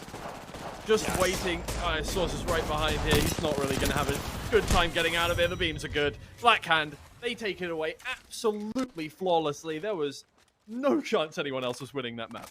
Not at all, but it was off of beautiful control of the end game. This is the Black Hand that Tiff wanted to see, that I wanted to see in these end games. And in these games, period, their mid-game control has been so good when the zones pull over to Mill. They still, despite being a 2-man in the first game, managed to make it into the top 3 squads, and they replicate that going even further here, showcasing the Bangalore and why they value it so much on Stormpoint. And honestly, great endgame control. This is a squad that you've seen throughout Challenger Circuit, throughout all of the Tier 2 tournaments that happen in between seasons, grow and develop their endgame from what was a very aggressive squad to now being a team that clearly has micro ability that can also navigate difficult endgame scenarios better than some pro players. And Blackhand today, already at the start of this one, they'll pick up 2 podiums. One of the few teams that have been able to do that so far. After what was a pretty disappointing last map, they finished 19th last time we saw them on Storm Point there. This is a very good way to get yourself back in the game. I think they were 10th on the standings before now. They'll be right back up there in contention with, obviously, SCN and We Beget, who took that first map. That's a lovely way to start things off, and it was just completely controlled all the way throughout. There was no over-engagement. There was no, there was nothing too out of the ordinary for them. It was very simple, very easy engagements. They knew when they were taking them that they were going to win those fights, and their positioning was so good. As you said, using those smokes as cover with no hard cover to work with whatsoever. Nobody thought that they were going to be there, but they were able to work with it so perfectly because they were just prepared. It's made even more impressive when we look out at the squad that arrived there before them and see what happened. That's the difference between a squad that takes it at the right time and a team that does not. Blackhand made those correct moves at the proper moments to force the hands of everyone else. And just Saucerer left, as you called out, yes, there's no way that anyone else could have won the game. It was from the moment that Blackhand walked out and nobody took them out. 16 kills! A quarter of the lobby has fallen to Blackhand, even a little more. And with a 28-point game, they should be pushing themselves far and away into first place.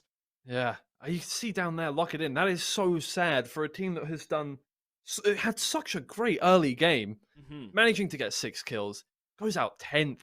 That's such a stunting to the points that you could have gained from that game. Maybe the play was to just get those kills and play with the points that you have and play much safer, but lock it in. Get aggressive, and it doesn't quite work out for them. Got squished from 2 angles. But yeah, I mean, Blackhand managed to pick up more kills than any other team did total points. That's what I think. That's what I call a little bit of a domination. It was a beautiful game from them. This is one of those games that I walk away from going, I'm honored to have witnessed that because this very well could be. If we look back on this after today, I mean, we only have 3 games left. If Blackhand can keep this up, you look back at this game and you say, this is the moment that it turned. A lot of teams are going to look back at this game and their early elimination, maybe at the hands of Blackhand, and go, this is why we didn't qualify. They've influenced the lobby to such a degree that not only are they first place, but they've kicked a lot of people down a notch, not just SZN, who find themselves in second, but even squads like Noxious Black, who were having a really good day up until now. On their first appearance into the finals, Noxious Black have shown us they can absolutely tango with top-tier squads. They can take fights, and yet now off of this game, they find themselves in 9th. Yeah, another team doing brilliantly so far. First attempt, who have got 2 silver medals to their name so far, and a 6th place. Not bad showing whatsoever, puts them in the top 3 still. They're still in contention. They haven't got a win. They don't care. They're doing well. They're only 8 points away from Blackhand at this point. And that's the thing. Consistency is another way to get yourself a good amount of points. And they're going to be ending out Storm Point quite happy with their position. But yeah, that's such a brilliant performance for Blackhand. Puts them well in the lead. They're going to be very happy heading towards World Edge. I'm going to put a really big disclaimer on this, of course. North American preseason qualifiers have been plagued with inconsistency. If Blackhand want that spot, they have to keep this up, because though their lead was impressive in the game, and the larger leaderboard, it is not that much. We had Slept On, who were in 3rd with no wins. We were praising their consistency over the course of the 2 games. They picked up a single point last round, and that can happen to even the best squads. So look out, Blackhand. Do not step off the gas just yet. All right, well, we are done with Storm Point for the day. We're going to be heading to World's Edge next, so join us in just a little bit. Tiff and Malacrit will be back to bring it for you. Don't go anywhere.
Welcome back, y'all. We are back for the second half of the preseason qualifier, number 4, the last preseason qualifier for North America. My name is Miller Crate, joined once again by Spider Tiff. And after that Black Hand performance, we are already licking our lips and rubbing our hands together, waiting for this next game where we get to see if the likes of Black Hand will continue this success or whether some of the middle of the pack teams will wake up a little bit and start to take stabs at the throne. And I think that's kind of where a lot of things are going to rely, right? A lot of these teams that have been placing in first place, not only are they getting those 12 placement points, but they've been coupling it with these double-digit eliminations. And we were just chatting about this prior to Black Hand taking the win here in map number 3 and moving on over to World's Edge. They had only picked up 4 eliminations throughout the first 2 maps. Now, they have shot themselves up to the top of the leaderboard after 1 good game. Yeah, they got 3rd in map number 1, but they didn't have that many eliminations. So it's kind of like you have to juggle both. We always say, yeah, the placement points are great, but if you're winning and you've only got 2 to 3 kills, that's not what you want, which these teams aren't doing. Thankfully, they're putting up massive games, but you have to stay consistent because like I said, we saw it with Wee Wee Baguette. 1 good, amazing game is not going to carry you throughout. So you're sitting in the top 5, sure, but you're going to have to back that up moving into World's Edge, these final 3 maps, if you want to find yourself in Split 1 Pro League. Yeah, and we know that there's at least 3 teams right now in the middle that are 15 points all tied up 3, and there's 2 teams above them at least that have 18. So the race is still incredibly tight. And teams like Black Hand, that was almost a carbon copy ending, right, from what we saw in game number 1, pulled a little bit further up north. But we saw there how they're changing proactivity and changing a little bit of extra luck there on that third-party timing actually got them so much farther in that game. They were pressuring more, they were getting more damage down, and that ended up finding a lot more kills, which, as you said, those big games are what is putting, some of these teams ahead. And any of the teams in the middle of the pack right now, any of the teams even in the running right now for Pro League qualification, I mean, we have bots, we have MMWs, so many teams that are capable of having those huge games. All it takes is a couple of snap decisions that are going to make or break their games. Yeah, and it's one of those things where I'm just like, look, I need to see that happen as these teams are jumping into their POIs for World's Edge. We see that ring is going to pull towards the south side. And who was I looking for? Black Hand. Typically, I see Black Hand make that move towards Big Mod, but you can see they're going to go into Lava City, and there's a lot of teams around there, but they do have the benefit of not having a large rotation, so we'll see how they do. But jumping on over to Nerf, we've got Messiah on your screen, and a little bit of, fraggy vibes. I kind of like this area of the map, and it's just been one of those things, but you gotta split up. You've got to find a lot of the loot, and what better building to jump into to find a plethora of loot is going to be this. And I would love to see kind of what Nerf could do. After 2 maps, they were sitting with 15 points. That is one of those mid-pack teams that you were talking about. Yeah, and actually we see another team that's definitely on the hunt for a win here. Void actually just deciding that the split isn't worth it. They've decided to split completely on over towards that survey camp train track sort of area to pick up extra loot. They did not want to have too much aggression put on them. And of course, as you said, that little rotation up towards that skyscraper gives them some height, a little bit more control of the space. So they kind of give it up for now. I think World's Edge often has that effect where it kind of halts people a little bit. They're more familiar with the map, so they are more familiar, playing it a little bit differently, changing up their game plan. And I think that's something that Black Hand absolutely needs to do because all of these lobbies change. They play very differently. And at least on Storm Point, we know that World Class was on their back, right? That's something we talked about, how their rotation isn't always so simple. They can't just take fights willy-nilly. But of course, when you can take a good fight, it can get so much value. World Class on your screen right now doing exactly that. I mean, look, if you've got 2 blue shields, a purple, some flat lines, R301s, you're kitted, you've got mags, you feel comfortable, you're not taking fights willy-nilly, you're going in confidence. You know that team in front of you has that white shield, so you're going to lay down as much damage as humanly possible. Vans within an inch of their life force to kind of back off. Now, if they could go ahead and pick off some of the players that might be kind of split from their team, but they're now just kind of meeting back up and preparing for the inundation that World Class is about to bring to them. But keep an eye out on the minimap. We might be having at least one more team join the party, so World Class has to make quick work of this squad. There's a purple shield that we see inside. Nice angles here from Jelly, but doesn't quite find as much damage as we would have liked. About 42 there with the Peacekeeper, and Blackhand is already looking this way, and I'm not sure if World Class knows this. They haven't executed this attack quite as clearly as I think they would have hoped, and now they're having to back up. They might recognize that the third party's here, but not before Kim Chi Lee goes down to Yatso. Yeah, this is going to be absolutely spicy. Yasto's got that G7 scout in hand and is able to reposition from a distance and throw down a lot of damage. And Diff with that R301 just absolutely getting that moment happening. They are able to thirst out on Kim Chi Lee. So now taking that high ground, 2 gold shields, 1 purple, coming in for the third party. And we saw just how good at third partying they were there in map number 3 on Stormpoint. That was spicy. They shouldn't have won that. But this is the level of confidence that Blackhand is coming in with, and I just feel if they keep on that momentum, they're going to do great things. But jumping on over, we got first attempt falling here. The first team out on World's Edge. Not what you want, but Void now reaping the benefits. Yeah, and First Attempt has done a great job of holding on to their position on the leaderboard, but with this 0-point match, it's definitely not going to stay that way with how many teams are on the hunt. Noxious Black has played spoiler on so many squads. We saw them earlier taking out Howdy in a fight that we really didn't think would be as close, but they've made quick work of so many teams at this point that you cannot count this team out. And as they make their rotation over here towards the side, they have a pretty clear walk along, but look at how crowded we're already seeing the south side of this map play. And I think it's really interesting to see that not too much overcorrection, over adaptation from map to map. This is something that I think a lot of teams make a big mistake on, is changing up a little bit too much when they move over towards the map. Here we see that a lot of teams are executing really similar game plans, and we'll see if it works out to their benefit here in the long term. I mean, stick to what you know. World's Edge has been in the competitive structure for so long at this point. It's kind of like we've seen it, and now a lot of teams are just picking up that Seer, that Horizon, that Valk, and a lot of them are running the same thing. So it's like, oh, you see it, and Goat with the G7 Scout. I'm telling you, it's Scout Legends. You're just able to throw down so much damage from that mid distance. You don't even have to be in their face.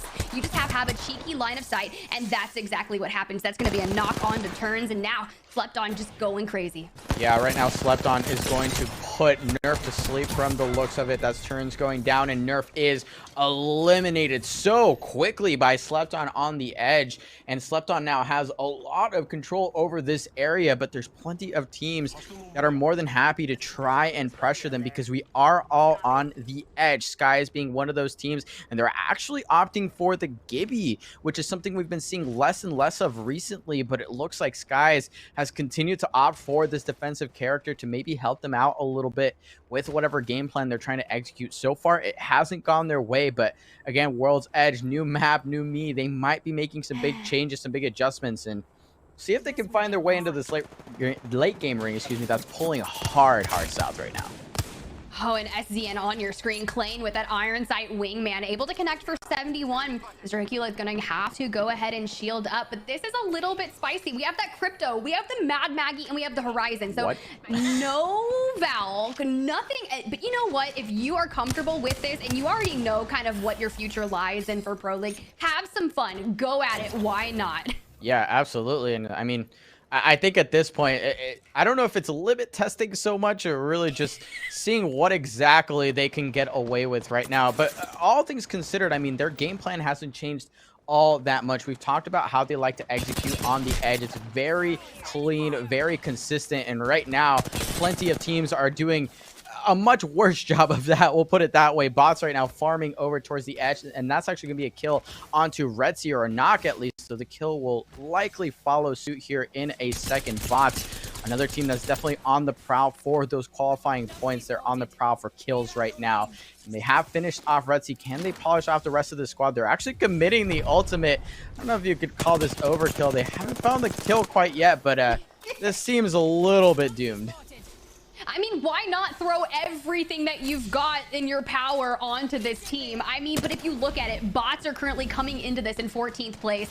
You've got Shoreline Mafia sitting, I believe, 8th, and only 6 points are separating these teams, if my math is correct, which my math is almost never correct. But regardless, bots out in the ring, doing the most that they can. And we're jumping on over to SZN, who's still just way south in World's Edge, trying to make something happen, able to just live their best life. Oh, right now, Klein is say it. not going to I be can't say living all that much longer. Thank you so much, Tiff. I love when you do that thing where you just completely smatter the team's chances. Black Hand, though, actually only has one member left, so this is a much closer fight than maybe it would have appeared at the start. Klein does go down to the Vault of Yatsuto, but actually just one shot away. The gold shield might have been what they got away with there, what got them away from that situation, and they will continue to rat things out. SZN, the damage has been done, and I'm not sure if Blackhand will be able to play this out the way that this ring is shaping up to pull.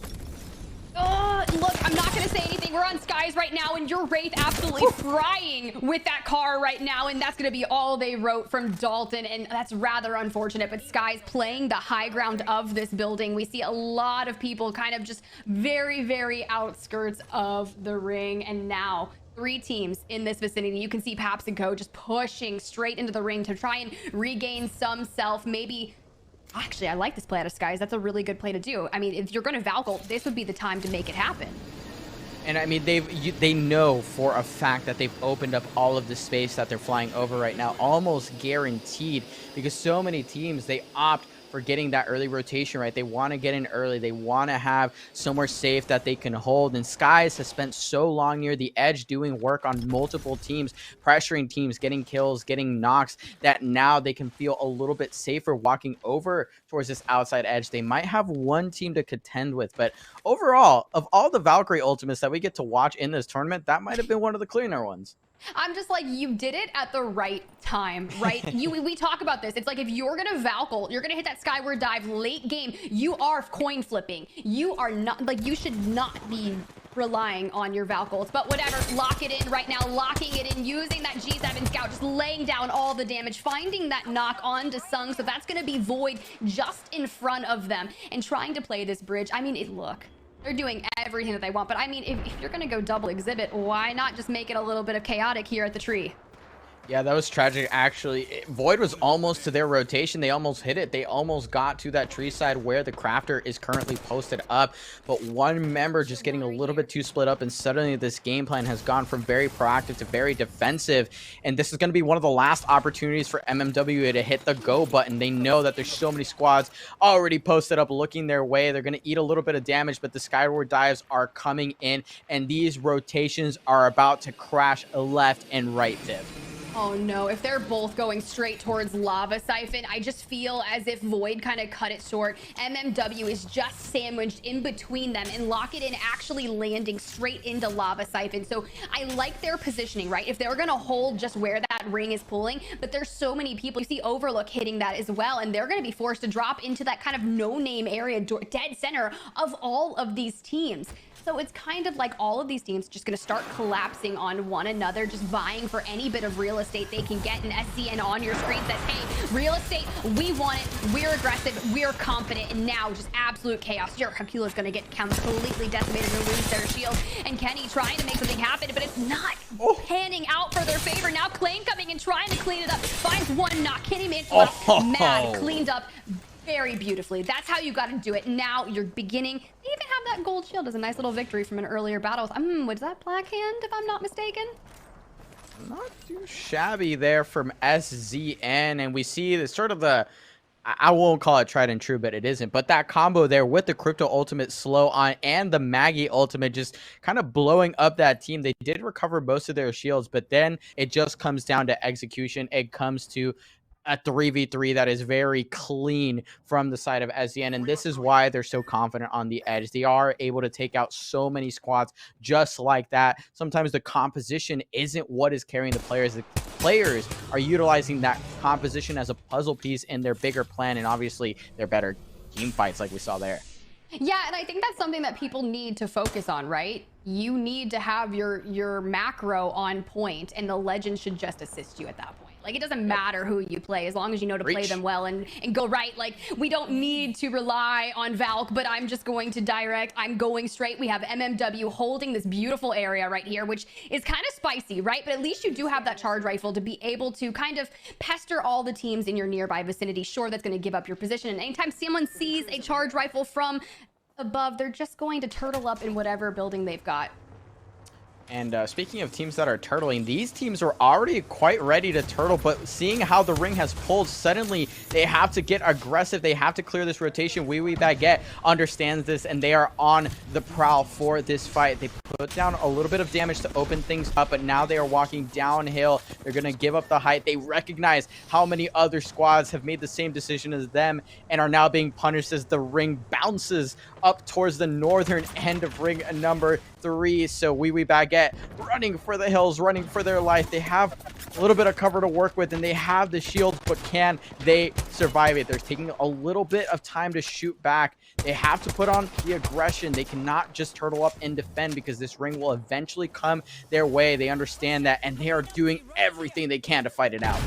Yeah, and that was the last grenade from them, and Blink's gonna fall as well from a grenade from Just Feral. Slept on gonna fall in the meantime, and Blinks gets fooled. Wee Wee Baguette, you cannot live off that map 1 victory. This is the moment that's going to define yourself. You have to survive here, and you are pinched between 4 other teams just trying to live your best life on the low ground, able to grab that banner and trying to field off the incoming artillery and the Syracuse.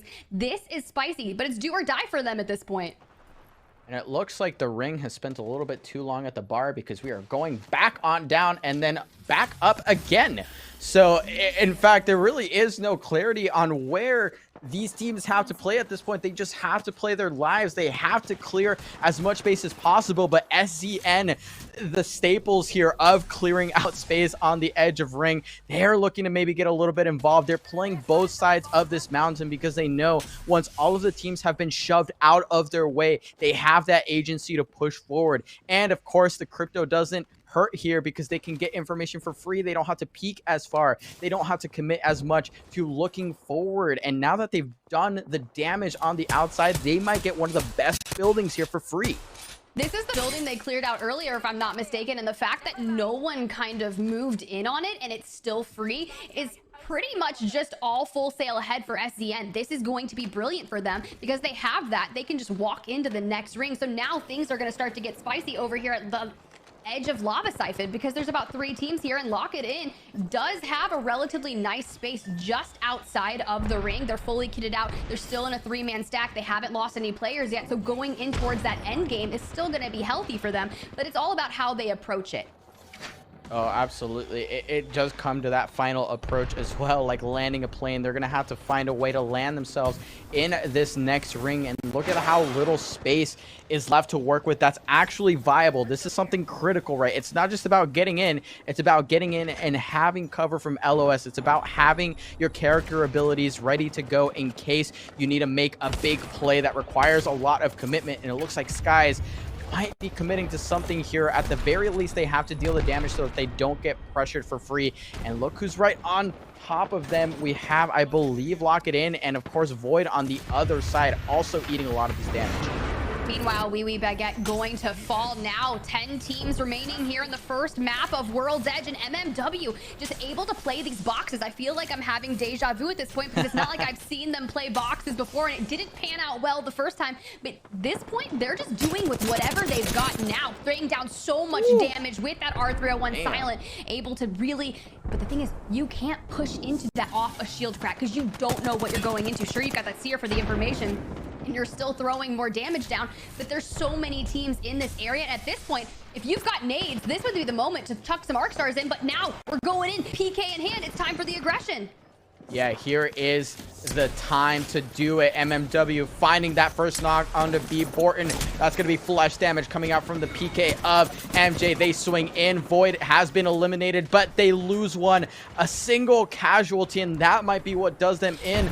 Third party might come in swiftly. There's 20 seconds left roughly before this next zone closes, and it looks like that might be what allows them to live. Lock It In can't commit. There are too many squads with LOS looking the other way. They are not willing to risk it, and for the time being, MMW stays alive.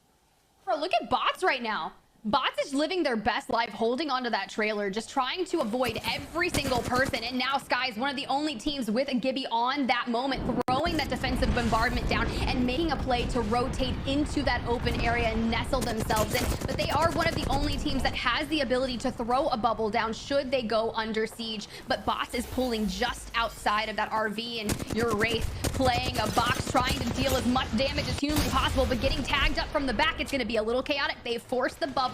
Now going in with that Eva 8 does a little bit of damage, but does get tagged up in the moment. And now Valk on Valk, it's gonna get spicy. The bubble is down and now gets tagged up, forced to evade but not able to do it. Sierra trying to make something happen. Lock It In is going to be eliminated and Skies is going to survive that. But look who's coming. That's Bots, baby. Yeah, there's a third party, and those guys did so much work to fend off two full squads from behind them. Bots comes in to clean things up. They have the Rampage. They have 3 members strong after they pick up Stompies. And now we are in a 3v3 situation. And who else would it be other than SZN?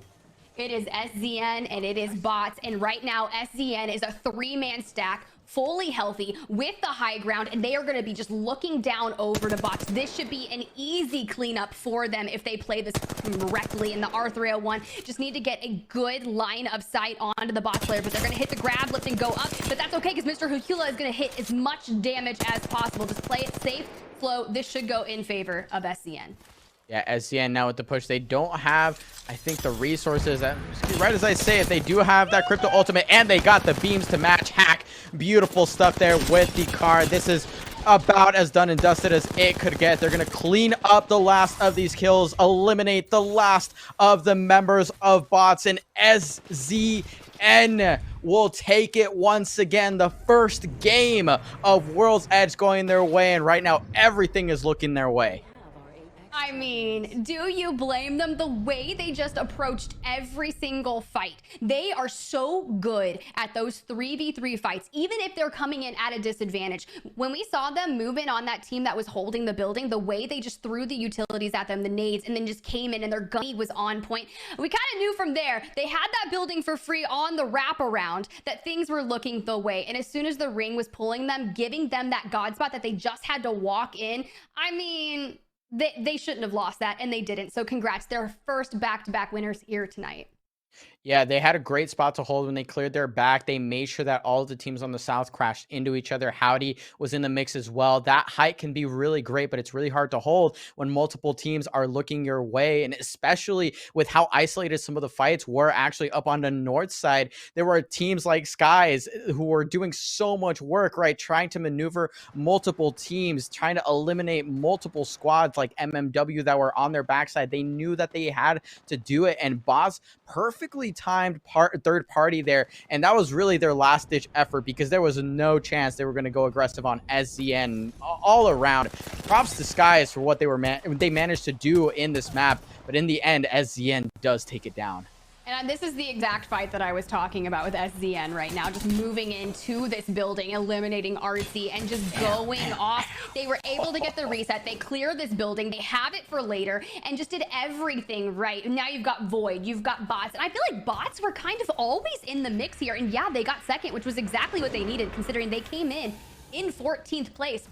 Loved that fight with MMW. Very smart to be able to lay down so much damage, utilize the seer to find out the information, and then push up. But here's the fight between Skies, Lock It In, and all of them. But that well-timed crypto ult just made that fight so much easier for them. Yeah, not a sight we get to enjoy it too often, but SZN grants us exactly that. Their second win of the day is to the tune of 27 points, 15 kills. Tiff, we talked about big placement points and double-digit kill score lines. We see it here once again, just executing that edge play perfectly, and they decimate the lobby. And decimate is just a light word for what they've done here. 15 eliminations, 27 points. I mean, but congratulations to Bots picking up 11 eliminations throughout that. Considering they came into this game with, I believe, 12 points, you pretty much just doubled your score right then and there in elims alone. So walking away with 20 points is going to be great. The only thing that I'm missing here, Mello, is Blackhand from this moment. See, I tell you, I don't talk about teams, and this is one of those moments. We mentioned do or die for Wee Wee Baguette.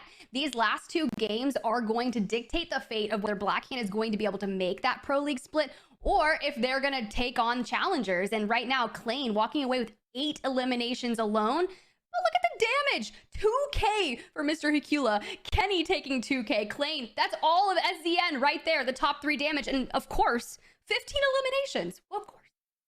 Yeah, honestly, not too shabby. And I mean, we saw what Hack was able to do there with the car, and all of this team really just so great at executing on so many of those 3v3 opportunities. And I like that you mentioned some of the teams that are sort of on the outside looking in right now, because it's actually critical at this point now to talk about first attempt, because while they may be ahead in points, they need to continue. And this is, I'm talking overall leaderboard, right? This is ALGS points. This is the qualifier points that they're fighting to earn to make their way into Pro League. Right now sitting in 5th, but Bots has overtaken them, and Bots is also fighting for the spot. So first attempt has to continue to perform. Wee Baguette has to continue to try and attack the top of this leaderboard. But right now, SZN is really separating themselves from the rest, and that has big implications, because if they win, that's not 1 Pro League spot earned from points overall. That might actually be 2 in this lobby. Yeah, that's going to get really spicy because Blackhand has to win. They are on a 1 condition. They have to take first if they want to go to Pro League Split 1. And SZN can win off points. And if they, that's just, ooh, I don't even know what to say. So I'm not going to talk about it. Good luck to Blackhand. Don't talk about May the Blackhand. last 2 maps be ever in your favor. May those odds work out splendidly. Yeah, I mean, we're always a little wary of talking about teams. We don't want to curse them too much. We want to see some games that they actually get a chance to win on. But in any case, we will continue to watch these teams and see how they progress. We have 2 games left on World's Edge. Don't go anywhere. We're taking a short break, and we'll be right back with the action.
Yep. Welcome back once again, everyone, to the I turned into somebody else there. What's going on? ALGS preseason qualifier number 4 finals once again, and lost my train of thought. But we're in game 5 now, and the day's almost over. But things are heating up to a bit of a boiling point because, as Mello and Tiff pointed out just a second ago, Blackhand really need to get a move on if they want to get things done, and they've been pretty inconsistent today. They've got themselves 2 podiums. They've got a first and a third, but their other 2 games have been a little bit lackluster. Now, if the pattern is anything to go by, this game should be very good for them. However, it's going to need to be real good for them if they want to get that top spot. They can't qualify on points. SCN can. So this is so important. Again, yeah, I'm joined by yourself. A race ahead, my friend.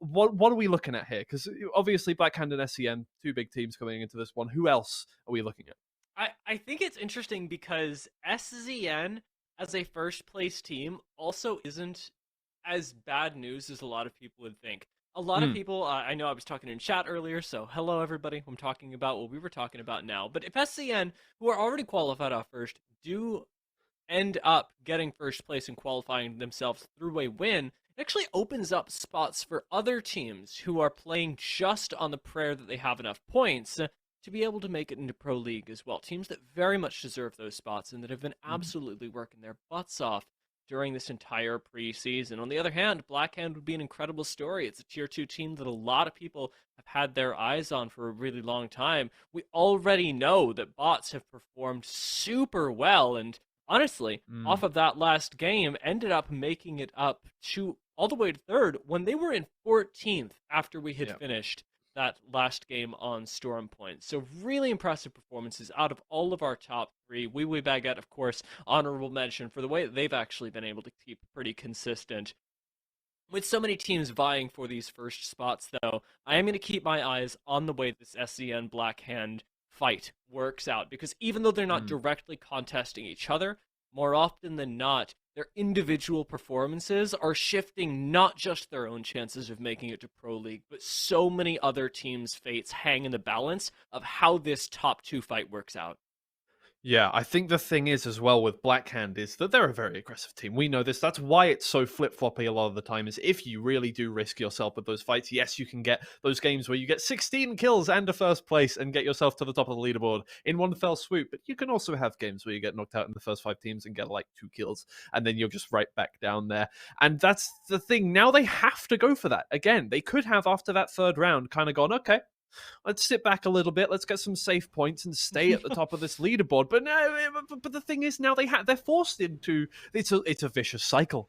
It could go so much easier for them. Now, I gotta say, I really like that, Twiggy, and I like it specifically for SZN more than I like it for any other team, because they, during all of the preseason qualifiers, reminder, they are the only team in the finals today that has been in every single preseason qualifier finals so far. When they do end up popping off, it is based on momentum. This is a team that is very emotional, and sometimes we say it in a negative way, and in games like last, we say it in a very positive way because they are able to keep this momentum up. I am hoping that gets to transition between games, because for all that we have seen insane victories out of the SCN, we have not, in the course of all these 4 qualifiers, seen them back-to-back, despite how individually convincing they are. And if SCN are going to be making it to Pro League, which we know they will, I want to know that the squads that we're sending on to Pro League can be consistent and can really put up a fight against teams that are drilling things day in and day out. I think it really does. I like the way how we're ending today with maybe it's not the closest battle in the world. SCN 16 points away from Blackhand in first place, but things have been tight-knit all day. Maybe not first to second anymore, but everywhere, like in the top 10, things have been pretty damn close between all these teams, and that's awesome to see. It means everybody's really vying for their position in the Pro League. Everybody wants that place.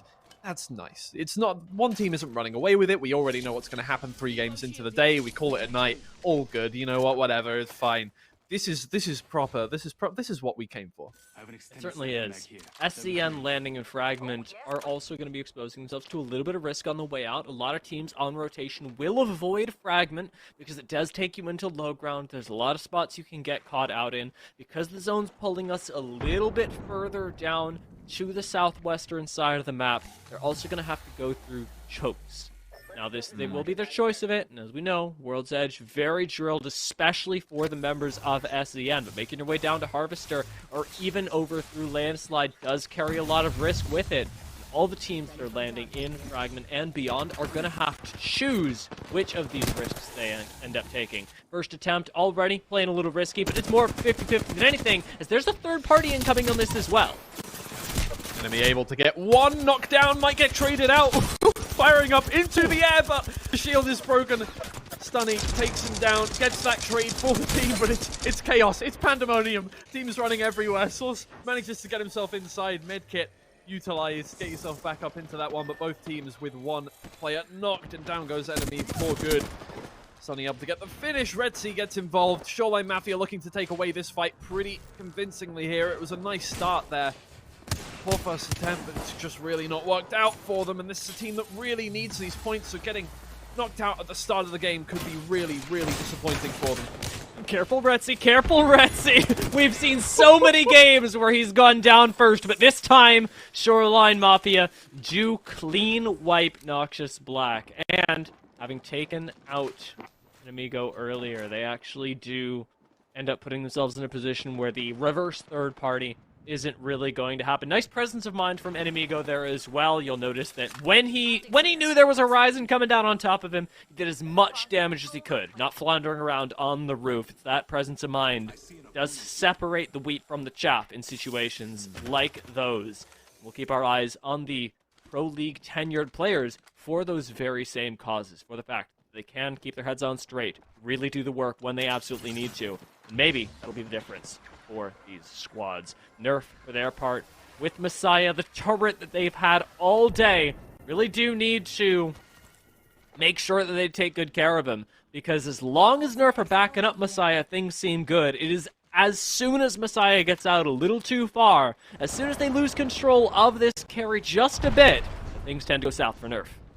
Yeah, Nerf really not had the best of days so far today. Only one top 5 game for them, and it's really disappointing for them. If there was ever a time that they were going to turn it around, now would be a beautiful, momentous moment. Lock it in, just trying to hold down this area, but teams coming in from both sides. Oriole's trying to get away, every member down on low HP.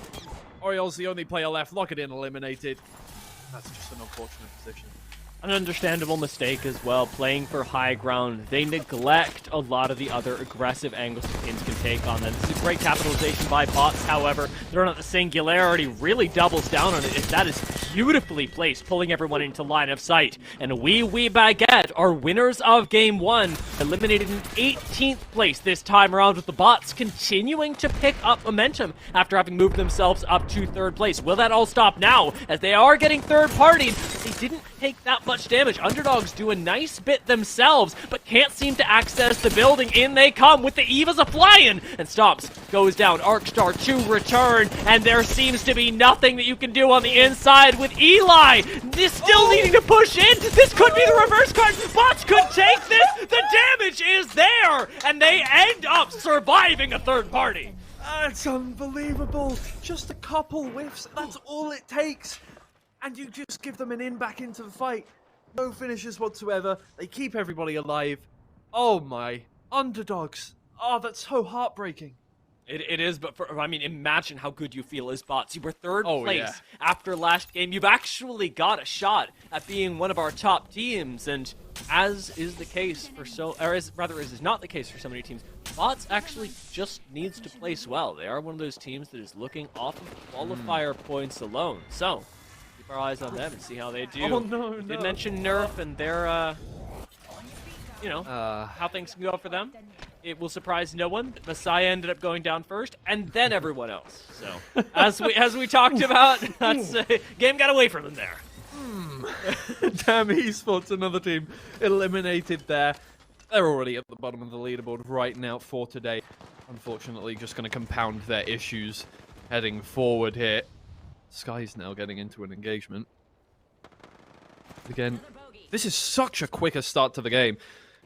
Maybe yes, because World's Edge, but at the same time, this is completely different to the games we've seen earlier today. You can see everybody's warming up into this. You can see everybody is starting to hit their shots. They're starting to get more confident in their positioning. Retzi just trying to fire down from on high. The missiles come down. Zednim looking for a pick there, but this is so much more action-packed. Nice off angle from Zednim as well. We know from 2 games ago that the beams out of Zednim with the car are just from another dimension. But they won't find Skies this time around, and I sort of thank the lucky stars for that, though it's unlikely that squad survives for too much longer. Skies definitely impressed me in their 2 appearances in the preseason quals, because for a team that is relatively new to the Tier 2 scene, Skies, I think, might actually have a shot. They've been really consistent, and despite the fact that they are unlikely to make the Pro League off these preseason quals, you see them play through 1-2 seasons of Challenger Circuit, and this could be a Pro League-ready team in almost no time. Absolutely. Oh, we're already at 12 squads left. The whole map's still open. A lot of space to work with here. I'm looking at SCN's position. It's quite funny to me that they've ended up taking out a squad in Harvester, because a long time ago, SCN, previously known as XSET, used to just die contesting at Harvester. They were playing out of a POI Harvester that gives you almost no loot. They had not a respawn beacon, just a regular beacon to give you a little bit more information right next to it, and they died on that hill for almost a season and a half. And now that they've moved out and they're landing Fragment, they just get Harvester for free. Nobody's even there. Nobody.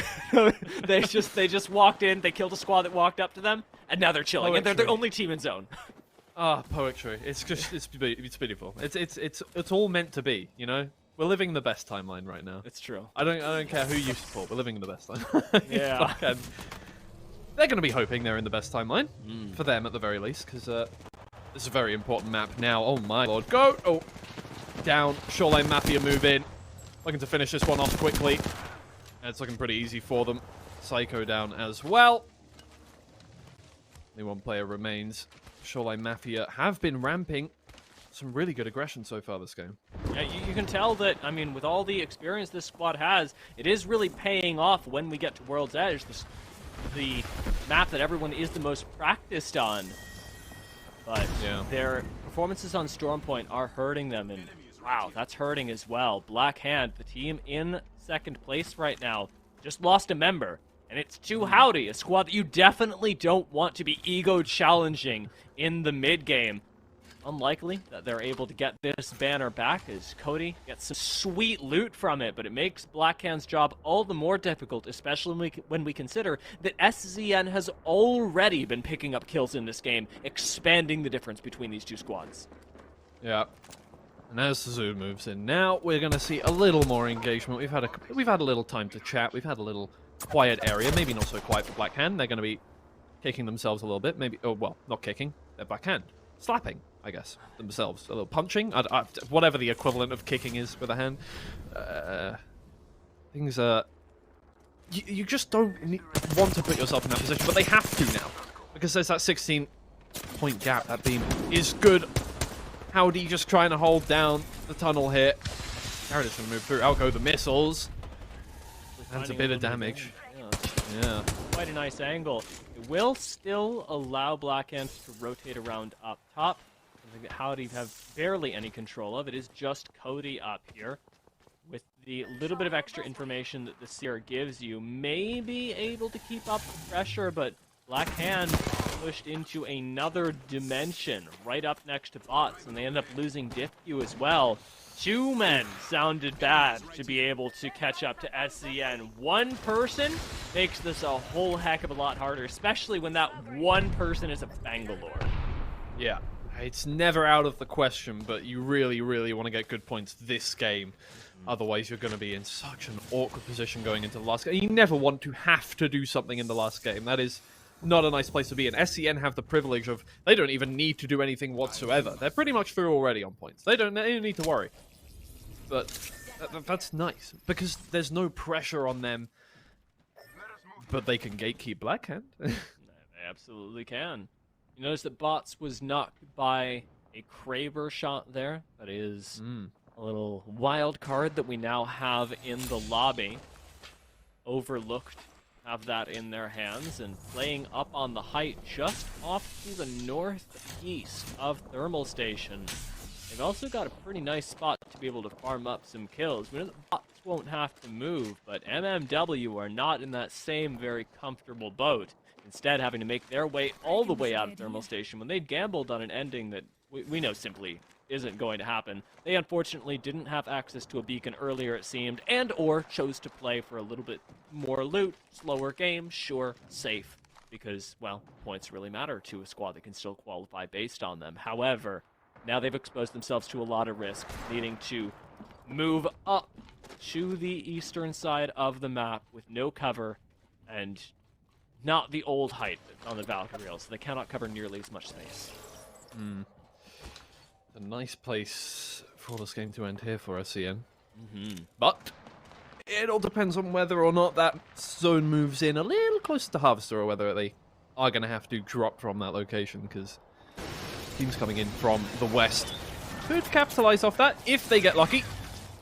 We'll just have to wait and see on that one. We're going to have a few minutes left until we get to that stage of the game. Man, oh no, that's a lot of shots. That's a lot of damage from Zednim. They've got such a beautiful position, such a great angle to fire down on top of this team.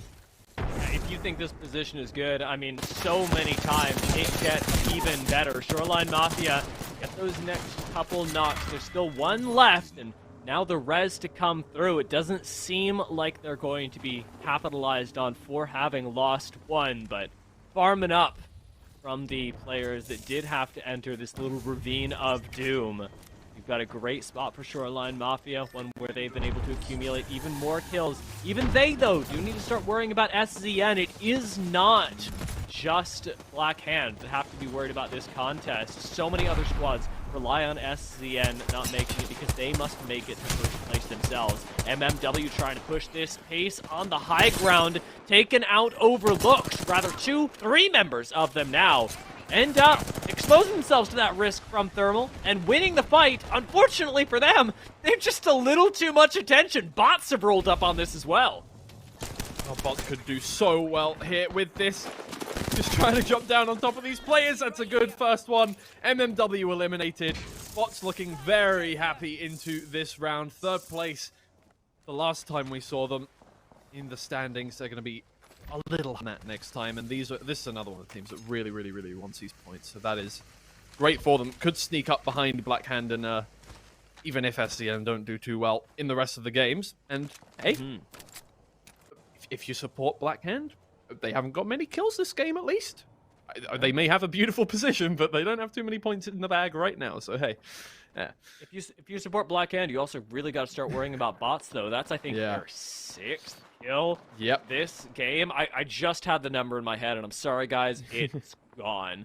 But suffice it to say, they're picking up a lot of kills this game, and from the height that they currently hold, it'll be a journey to make their way into what is a very odd and difficult zone to play, but it'll also be a journey that a team like this, or these individuals, have made before. For a lot of these players, it would be a return to Pro League more than anything, much like it would be for SZN. Bots are in that very same boat. And so, with their approach down into Harvester, we're expecting it to be well measured and likely take out a few other squads on the way. We do have Void standing in between them, or rather, right next to them, for this little bit of a rotation. But a team that needs to make their way to a very similar position could just end up being even more kills for our lads on height right now. Blitz eating the zone damage, stung down to Retzi already as Shoreline Mafia collect the kills. And that is a lot of kills that they ended up getting. Everything went to Shoreline Mafia there. That is beautiful for them, and they're looking for a little bit more. Bots just trying to find their way out of the location they found themselves in. They've had a great game already so far, but awkwardly stuck here now. And again, there's just still that looming threat of SCN towards that last area. Sky's eliminated. Things are getting a little hairy in the last 5 squads of the game. That kill going over to SCN, by the way, and Black Hand going down. That is big. No. Still alive for so long, but taken out in 5th place. The points gap between they and SZN was always going to increase, but this time by so much more, especially because SZN have made it into the top 4, where every single place is going to mean more for them than the one before. Bots have very few ways of challenging them, nor does any squad really. Even with Howdy here on the low ground, no one's even close to pushing SZN off of this height, to making their life a little more difficult. Instead, SZN, they're the ones with luxury, and they're already pushing up to see if they can find even more kills on the Shoreline Mafia. As well, they could just sit there and hold that space. They push up more, they want more of that. They want to just domination completely. Bots eliminated though. Howdy managed to get another one. They'll get that res up as well. That's big for them. And that's, interestingly, gonna make Blackhand quite happy, because bots were catching up to them quite rapidly in this one. SCN, though, still the looming threat for both of those teams. I think bots were 26 points off the lead. They'll have narrowed that gap, but still, SCN stuck up here, and they're in the top 3 squads now. They don't have to do anything. They just get those placement points no matter what. I mean, at this point, everyone's playing for themselves, of course, but to close that gap does require that you eliminate one squad as soon as possible. Shoreline Mafia, as a team that needs to get first place today, also has to pull out a miracle play. Howdy in the exact same boat. Everyone has to be focused on the squad that you know hasn't been eliminated at this point. You may not know exactly who's who, but you know that of the 2 squads in front of you, one of them is absolutely SZN, and for the confidence with which they're playing, I think Howdy can probably tell who. There goes the R-Star, and a little bit far, but still getting nice damage in. The health bar blinking, as Howdy can see all of it. Thermite's not quite connecting, however, and Howdy, though they have ammunition, they have height, they have almost everything you could ask for, they don't have space just yet, and they're trying to take it now. Garrett crossing this vast ocean between the squads has already helped his teammates take out 2 members of SCN, makes it a 3rd, pushes them to top 2. SCN are out, and it's going to be Shoreline Mafia that now have to fight for the win. And Howdy are picking up points by points by points. They're in 13th place currently. They need these points. Shoreline Mafia, they move in. They're going to try and take down Howdy now. There's just knocks after knocks. Redzy moves closer. Zedrin with the long-range engagement up in the air. Can Redzy hit that beam? He gets a little bit of damage, but he's going to take some damage himself. But Shoreline Mafia take that champion. They're going to be the winners of that game. Some points they sorely needed. That was such a good finish for the Shoreline Mafia, and make no mistake, it is the one that they needed. We will be checking in on those standings, of course, after we finish the replays, after everything else, after the math is done.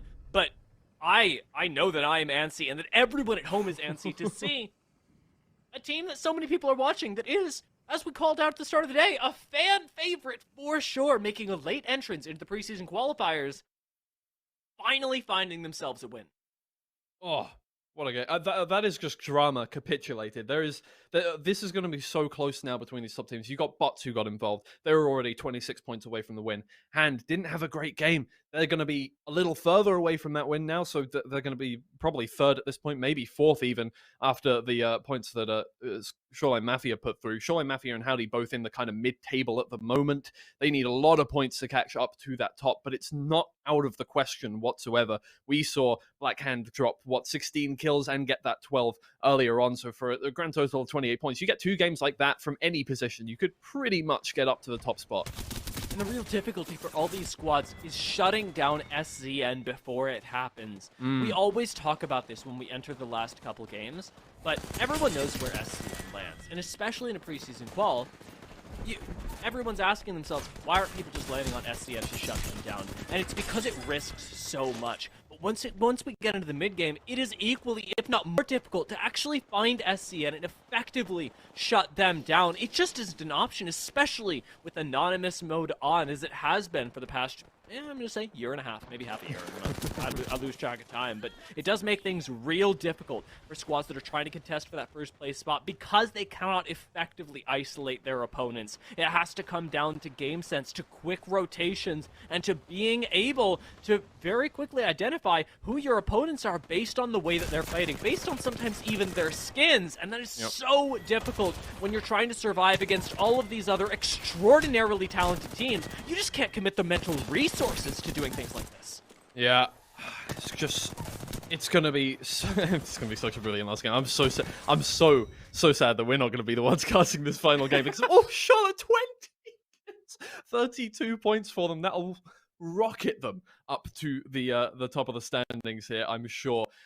A brilliant game for a lot of teams though. But SCN, obviously, they just want to stay up on the top at this point. Howdy get involved too. Blackhand only 8 points overall is not a good way to be coming up into this one. It keeps them, I won't say close. In contention. It still keeps In them, contention. in contention, touching distance. But what you're relying on now is any singular team that wants to take the win away from SCN is that SCN have a bad game. And they have to know that. The thing is, whether they qualify in first, whether they qualify in second, whether they qualify in 20th, SCN are making. But now, as we talked about, the fates of other squads are in their hands. And as is so important, especially in preseason quals, but all throughout these players' pro careers that are coming up and are going to be on the line, being able to take your fate into your own hands is the most important thing. And I'm not sure how feasible it is when the gap between SZN and Shoreline Mafia, even Blackhand, is 20 points. That's a good game for any team. I mean, you put up an insane amount of kills. You put up 16 kills, you win the game, like Blackhand did in that one victory of the day. Even then, you have to stop SCN from getting more than 7 points to win that overall standing. And that's difficult because SCN, you could see what they were going for in that game. They were playing time. They just wanted to make sure that they were high up in those standings and make sure they were high up in those standings. They did. They didn't need a lot of points. They got 8. They were happy with that. They come away 20 points ahead of Blackhand and Shoreline Mafia. And this is really going to be difficult. But there's 3 teams here, even 4 technically. Howdy. Okay, maybe not. Maybe not Howdy. But these 3 teams up towards the top that could knock SCN out of this one all need that win. They all really want that win. So this is just going to be, this is just going to be amazing. I think if any 2 teams could do it, it would be Blackhand and Shoreline Mafia. Right. And like we say, it is a long shot. It requires that SCN lose control of this game. But Shoreline Mafia have an incredibly potent squad. They've got 2 of the premier members of Wingman Season. They've got Retzi of Sentinels. These guys frag out. It is almost in their name. And Shoreline Mafia, having put up last game, could absolutely duplicate those results. They can take this game away because all 3 of these teams are Pro League ready. Shoreline Mafia and SCN because they've been there before, and Blackhand because they have been training for this for 2 years now. To see which of these teams makes it out on top, I don't think disappointment is possible. It's just a matter of which story we are singing the praises of. I'm very envious now of Mello and Tiff. This is going to be a brilliant final game to wrap things up. I cannot wait for it whatsoever. I mean, they couldn't have made it any better either. SCN, sorry, they kept close enough that there's a chance for everybody in that top 4, but not far enough away that it's not out of the question. But it's going to be incredibly difficult, and that's exactly what we want. But please, SCN, let's play aggressively in this one. Let's make the drama happen. Let's not sit on the edge of the ring. Let's not play time, get the late rotations going. No. You're not going to play for position. You're going to play for kills, and that will get the script really rolling. That'll make us all happy. So please, if you're listening in, I'm not saying let's ruin the competitive integrity of the game, but it would be kind of cool, wouldn't it? and to no squad in particular, because we are wrapping up our thoughts before this final game, we have seen these teams struggle throughout all the preseason qualifiers, meet with so many, not even failures, but just not first place finishes. To all of the squads out there, best of luck for the final game of the preseason qualifier. Yeah, well, we are going to, that's it for me and Dia, but you are going to get to hear the lovely voices of Mello and Tiff once again. We're going to head to a short break, and we will be back with our final game of World's Edge, our final game of the preseason qualifiers. Stay tuned. This is not going to be one you want to miss.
Welcome back, y'all, and we are here. We are close to the final moments, the culmination of 4 weeks worth of qualifier play and one final game. 6 rings left to determine who walks away with a Pro League spot and who will have to be sent down to fight their way through challengers. My name is Melocrate, joined once again by the wonderful Spider Tiff, and there are so many teams right now that are peering over the edge. We've already talked plenty about one, but this is down to the wire. Down to the wire indeed. And I feel like there's a nice wig somewhere out there with a watch party who's going to be spectating a lot of these players. And we all know how that goes anytime he watches some of these players. He's like, this team's going to win. They've got the God spot. They're going to do great. That team is eliminated 5 minutes later, or maybe 5 seconds later. It all depends. So I'd be really curious to see kind of how his watch party is going. But for those of you that are here with us, you are right. Game 6 of 6. The finale is here with Pro League Split 1 on the horizon. This is it. If you are here and you are cheering on for any of the teams that have to make or break it in this game to win, I'm curious. Show it out in chat. Show your love, because this is going to be chaotic. And we are starting the chaos off. Look at that Fragment East drop. Look at the colors, Tiff. Who else would it be other than Blackhand? They know what they have to do. They have to take out SZN to have a chance here, and they've already taken out 2. Kenny is the last one standing for SZN. He's gonna get the res onto Hack. It looks like Blackhand might have overplayed their hand, and I think we've had a bit of an issue with the names, but I think, Tiff, they've been eliminated. Look, we were talking about this. I knew coming into this moment, I was like, here's the deal. This could be a thing, but we knew there were teams that were landing in Frag West, and as soon as they heard that gunfight happening, look at Team Nerf. They're coming in, and they are ready to go on that aggressive hunt. SZN able to get that res off, but now this is the moment. I was like, oh my God, they're going to throw both of their games. That could have been it right there, but it looks like we're going to survive it for now. It'll be just one last team that has really a chance against this SZN squad. But of course, SZN is still alive, and they've got the crypto, which of all the situations where you would want a crypto, I mean, recovering that banner off of eliminating the one team that could potentially dethrone you for your spot at the top of the leaderboard, I couldn't even write. The scripts aren't even creative enough to come up with these.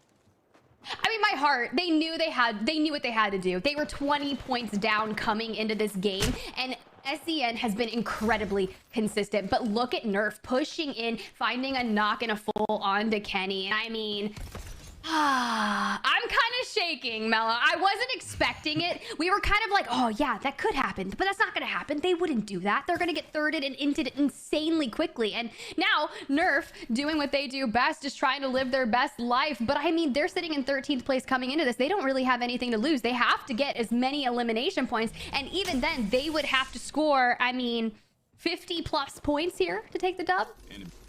It would be a hefty affair, but it's not all bleak. We do have one other squad to talk about, and that is a team that was tied up with Blackhand coming into this final game. Shoreline Mafia put up a colossal performance in game number 5, and they are sitting on 50 points. So with SZN in shambles, if SZN falls before they can rack up any points, Shoreline Mafia just needs 20 points to tie. And based on the score lines from the previous games that we've experienced, we know everyone's putting up double digits. They're putting up 10 to 15 kill games. They're putting up 27 points per game. They could certainly do it here.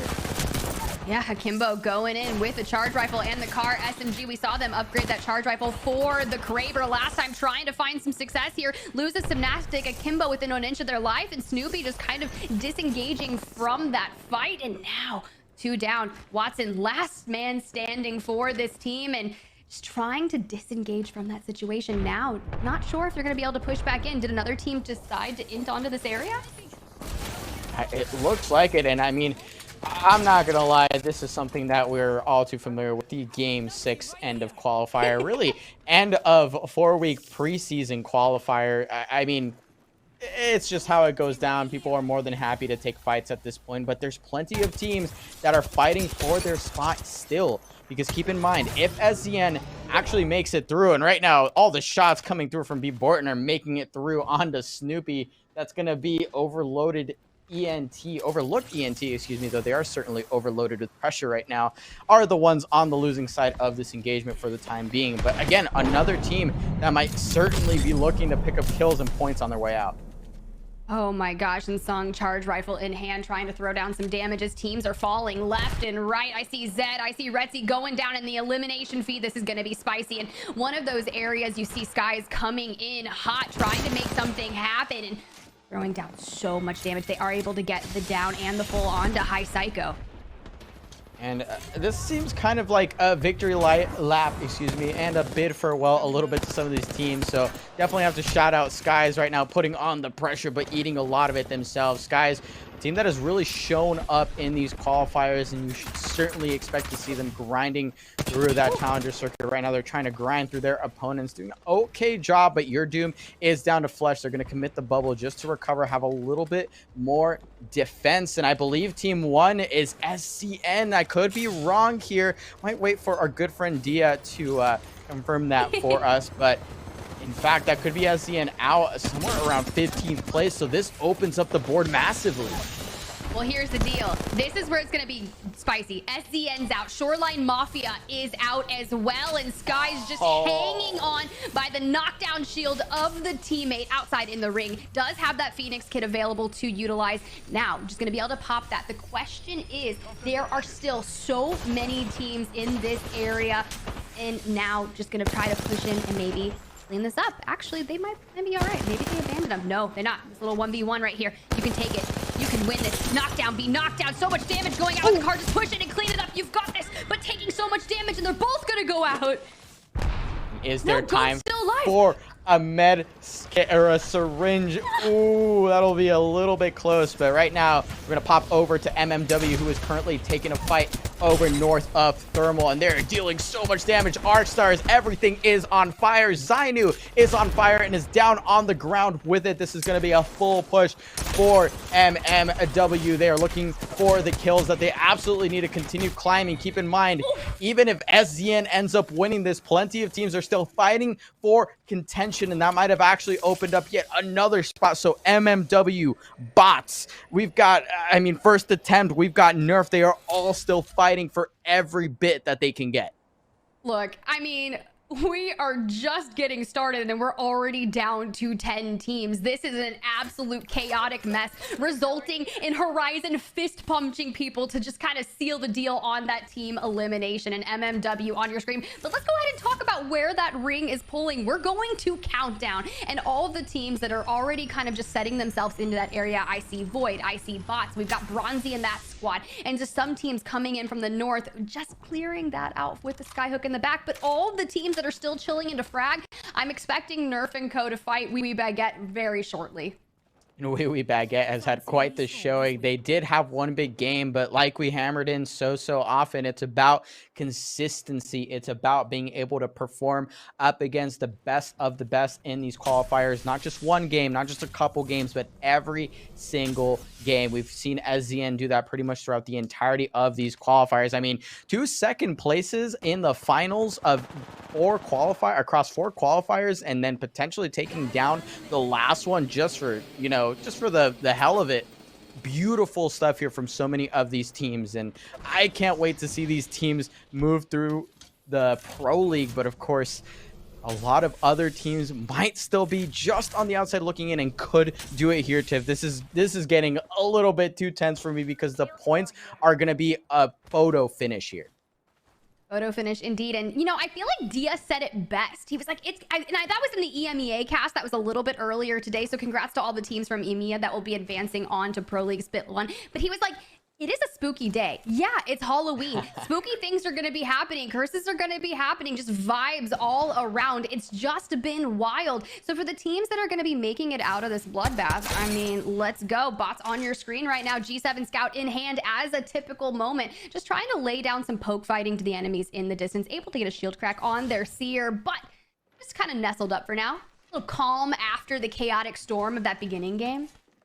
Yeah, that's sometimes how it goes. Game number 6, 10 squads left, ring number 2 about to start closing, and this is pulled over towards the northwest side, over towards Countdown, in fact. And Already we see the teams that are really prioritizing controlling this zone. They are not switching up their game plan. They know they have to find kills. They know that they have to do everything they can to fight for that win. That is 12 points or a dub and whatever other kills they can pick up on the way. So just a quick reminder, this is far from over, and this is first attempt, who definitely didn't have their first attempt here at the qualifiers, but it could be their last, and it could be the one that sneaks them into Pro League. I believe they're about there. I'm not the best at math. I'm not going to call it here, but again, another great showing, and they're going to continue to do that in game number 6.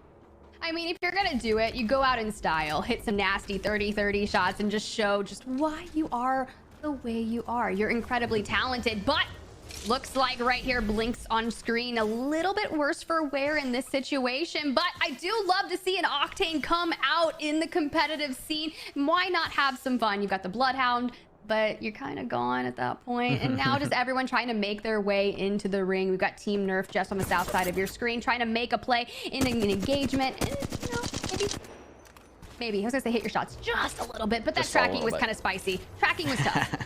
Yeah, I mean, I definitely would not be doing a much better job myself, and that's why these guys are the pros. This is why they're the ones in the finals of the last preseason qualifier here, right on the precipice of year number 3 Pro League. Right now, this team is doing a lot of damage up in this cave. They're showing that they want that Pro League spot, or they're willing to play like they already got it. That's going to be Force going down. Messiah still up and turns plenty healthy as well. They're creating out damage. It's actually T-Breezy going down. So Force did find a trade, but Messiah actually the next one to go down, and suddenly a 2v1 situation turns. Is going to try to hold onto it for dear life, but it will not be the case, and they are knocked out. No, they needed to stay in that for just at least a little bit longer. They were able to pick up north of 4 eliminations, but I don't think it was much more than that. But they were the team that kind of pushed in on SZN and Blackhand near the start of this match. And now we're just looking at MMW. You see the ultimates going out and towards them, and now shooting it, not able to destroy it just yet, but still getting tagged up from a distance. But oh, that Arcstar is going to prove to be incredibly frivolous. And now just getting caught out and punished from pushing that team in the open. We saw Sung just going down right there. Oh no, able to get away with an inch of their life and is fully resetting with a Phoenix kick. Come on. Yeah, there is just so much action happening right now, and these are two of the teams that are really trying to vouch for themselves, right? Trying to make a name, make a claim to that Pro League spot. They have eliminated MMW, who is no longer in contention with that 8th place finish, and I believe this is going to be the next walk-up that might help them get into zone near the back. They're going to be pretty safe. They have a crafter at their disposal as well. No one's going to be looking their way. World Class is here just a little bit late on the draw. No third party to be had, and for the time being, holding strong in the middle is still first attempt. I mean, just chill there. Live your best life. Set up camp. Be vibe. Someone's going to come and contend for that real estate, obviously, as soon as these rings really start kind of navigating down to that final, as you see kind of outlined right there. But you've still got a lot of teams making that rotation, in World Class just on the south of your screen. They're making their rotation in between behind Howdy. You've got Void out to the left side in a relatively free, uncontested rotation just until the north side of Countdown. So it's going to be just a moment of just a little bit of relaxation for these teams, just getting their way into those final zones. Because I mean, at this point, there would have already been 15 teams still left in this zone, but leave it to game 6 vibes to have something totally different. Yeah, the vibes are strong. The vibes are certainly questionable in terms of the plays that those vibes are causing, but we're here for it. We're here to enjoy the last couple of moments, because as I can see here on my screen, MMW has been knocked out. Nerf has been knocked out, and I believe that means bots might have just shoved their way into the final Pro League qualifying spot. Again, I won't call the race here quite yet, because the leaderboard will ultimately be the ones telling us that. But what a great showing from that team. They're still sitting up on the north side, and they're likely the ones that will have to deal with this team over on the west. That's, of course, going to be Void, who might be looking for one dub to go out with a bang. Yeah, this is going to be really spicy depending on how Bots finishes this out. They came into this map sitting in 4th place, 4 points behind Blackhand and Shoreline Mafia. If they get anywhere further, which I'm sure they're going to rack up all the placement points, they're just jutting themselves up on that leaderboard and getting as many Pro League qualifier points as possible. But Jelly going on under fire from an Arc Star right now, and it's going to get a little chaotic. I kind of like where Dalton and Paps are, but they're kind of just safe, but they are going to have to push into that area. And I say safe, and Kodagami coming in with that G7 scout, full sending on to T Breezy. They should be able to navigate the banner, just kind of nestle in there, but does get shot. Was that a bow? Is someone bowing Paps right now? Oh no, they're eating that damage. They do get the shield swap here though, but they're quickly running out of space to work with. They're gonna call down this res beacon to hopefully pick up their 3rd and continue to pry into this next ring, and we get to see where it ends. Dead center nearly on countdown, right where First Attempt has been holding on and hanging out for the better part of the last 3-4 minutes at very least. And right now we get to see Cody, Garrett, and Kodagami also polishing off one more squad on their way to the top 6.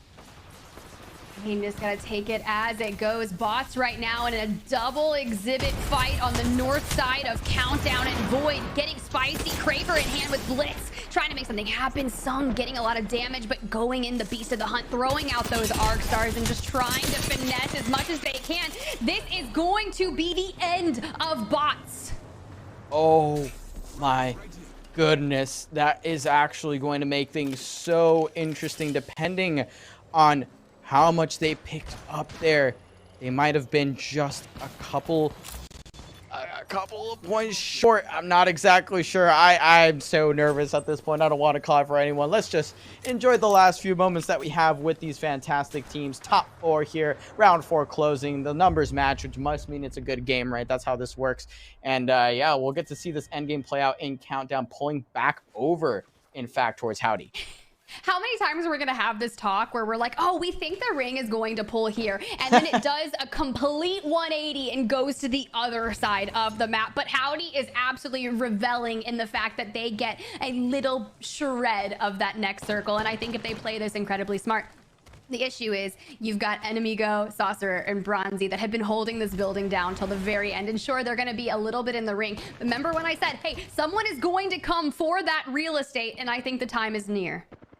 Yeah, the time is there, and really no one holding it for the time being, because honestly, you can't. It's one of those rings where you can't just get in early and hold it forever. You're going to get looked at by every single squad left on the map. We are down to the top 4. We still have First Attempt here, who has made quite a showing. They've made a massive statement here on their way to a Pro League qualification. So I think all of these teams would appreciate a nice bow on top of the end of these preseason qualifiers. And as we just prepare for this Pro League start that comes in a couple of weeks, we get to enjoy some of the caliber of the teams that will be in Challenger Circuit, hopefully making a big name and making a big push towards Split 2. Ooh, Kraber in hand of Blitz. I'm ready to see something absolutely wild. Does get peppered shots, but that's at the risk of peeking. Sometimes when you've only got a little bit of cover to play with, there's not much room to work with, but that team is going to take to the air. I'd love to see a nice little Kraber shot to just get a little wild, maybe take one down, but gonna go ahead and send it. That's gonna be world class. Moving in on Howdy right now, and time to get spicy, taking a little bit of the high ground. Gonna hit that grab lift. Cody trying to find some damage, falls right back down. CRQ going out, lots of information, and this is just feeling like a little bit of a carnival ride at this point. Yeah, and the hip fire is just coming out in every direction, because really can't make heads from tails right now with the way that engagement went down. And it actually is Howdy that ends up dropping. They get landed on from the height, but that is the team that survives. Jelly and I Am Frost, the last members of that squad, will have to try and play this out as a duo. We have Void down below. I believe we have the last members, or the full member stack of First Attempt. That's just chilling up on this high ground, holding angles, but Blitz is holding a Kraber. Yeah, Blitz, Kraber in hand. We have 3 teams remaining. That's going to be Void, World Class, and First Attempt. Things are about to get spicy. Mind you, World Class coming into this in 17th place. Void coming to this in 18th place. And now just getting wild on the look. That ground is going to be First Attempt finally out of their building. And now Saucerer and Bronzy trying to make something happen, but just getting inundated and stunned. And Bronzy taking so much damage will fall. Saucerer still last alive. But check out the Seer taking to the sights with the Kraber. I feel like if he would have hit a shot like that, it would have been something out of an Apex Legends cinematic, but does not connect. But trying to clean this up now is almost over. Look at that beautiful moment right there. Void coming out on top here in game number 6. They are going out with the bang, sending First Attempt to the Void. Of course, that Void will lead them straight to their Pro League spot that they've just secured per that performance. But I mean, a bit of a fiesta there to close things out, but it's always a blast to see these teams having a good time, just fighting it out. You have to put some respect on the Black Hand name, though. I mean, that play, and I'll say you're the oracle of this game. You called it, you said, what if? You know what? Probably. And lo and behold, it came through. Not exactly the result that maybe they had hoped for, but I mean, you got to respect the attempt.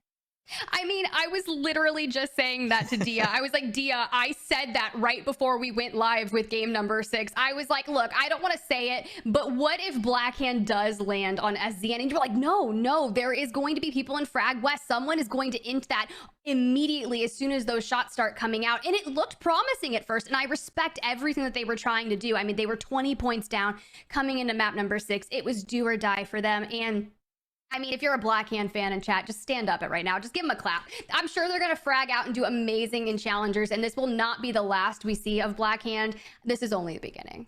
Yeah, this is only the beginning. They've been around for a minute, and they are not going anywhere anytime soon. And here we get to see sort of the final moments of SZN, who truly a dominant performance at this point. It was their time. They had it coming. If they weren't going to take it in qualifier points, they were certainly going to come for a win of their own, joining the likes of Team Smiley, Rack Attack, and our first qualifier winners, Esports Arena.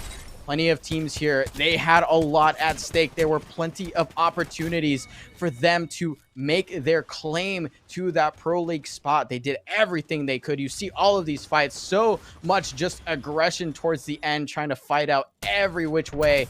But ultimately, it does end up being Void who gets to leave this qualifier with a nice win on their name, rather their name on a win, and a good amount of motivation, I hope, for the Challenger circuit coming up.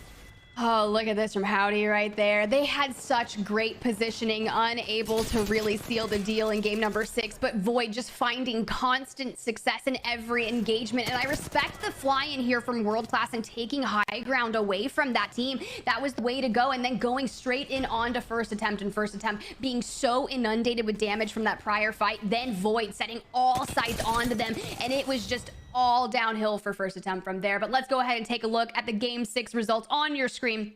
Void with a 25-point game. But like I said, they came into this south, I believe, in 18th place with 12 points. So that's going to jut them up to 37 points. World Class 16 elimination or points in general. First Attempt making it that long game, but they were set up in that building for so long that they only took home 1 elimination. So 8 points for them.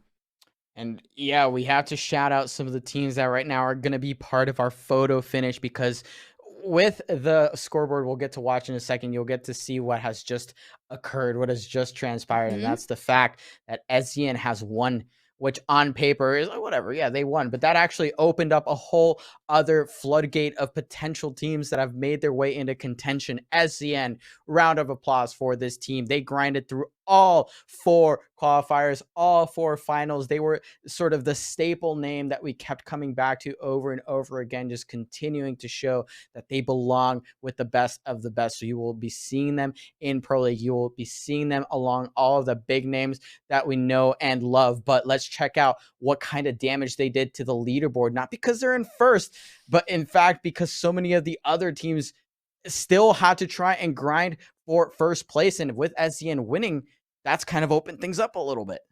Yeah, because they were set to kind of qualify just on points alone, but garnering that position will fall to another team. And look at that. Shoreline Mafia and Blackhand both unable to move from that 50-point spot, and then Bots unable to jut up that leaderboard. They only needed, I believe, 6 points, or maybe it was 16 points to make a threshold to move past that 50, but unable to do it, just shy. 49 points for them. Howdy, 48 points. Mello, I know that everyone has been calculating behind the scenes kind of what this is going to mean for those teams that were looking to qualify from points alone. And unofficially, how has that math kind of turned out? Well, look, since we had so much help in the back, and thankfully we have some friends helping us, I will take responsibility in case the math is wrong. Just kidding, it was Dia.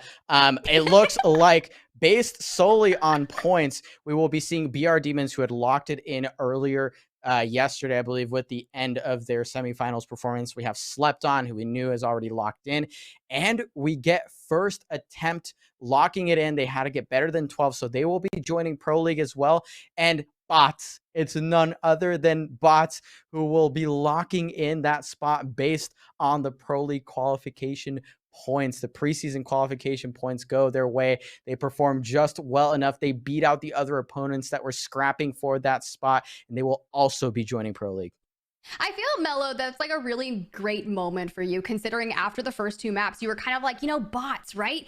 They need this. They need a really shining star moment, but they were kind of at a donut after map number 1. And you were like, no, this is going to be totally fine. He's reassuring me behind the scenes that Bots is going to do fantastic. And I'm like, I can't speak to anything because I am a walking curse. We have caster curses. They are real. I will prove, we've proved them. But regardless, he was like, they are one of those teams that may start a little bit slower, but warm up throughout that map series. And that's exactly what they did.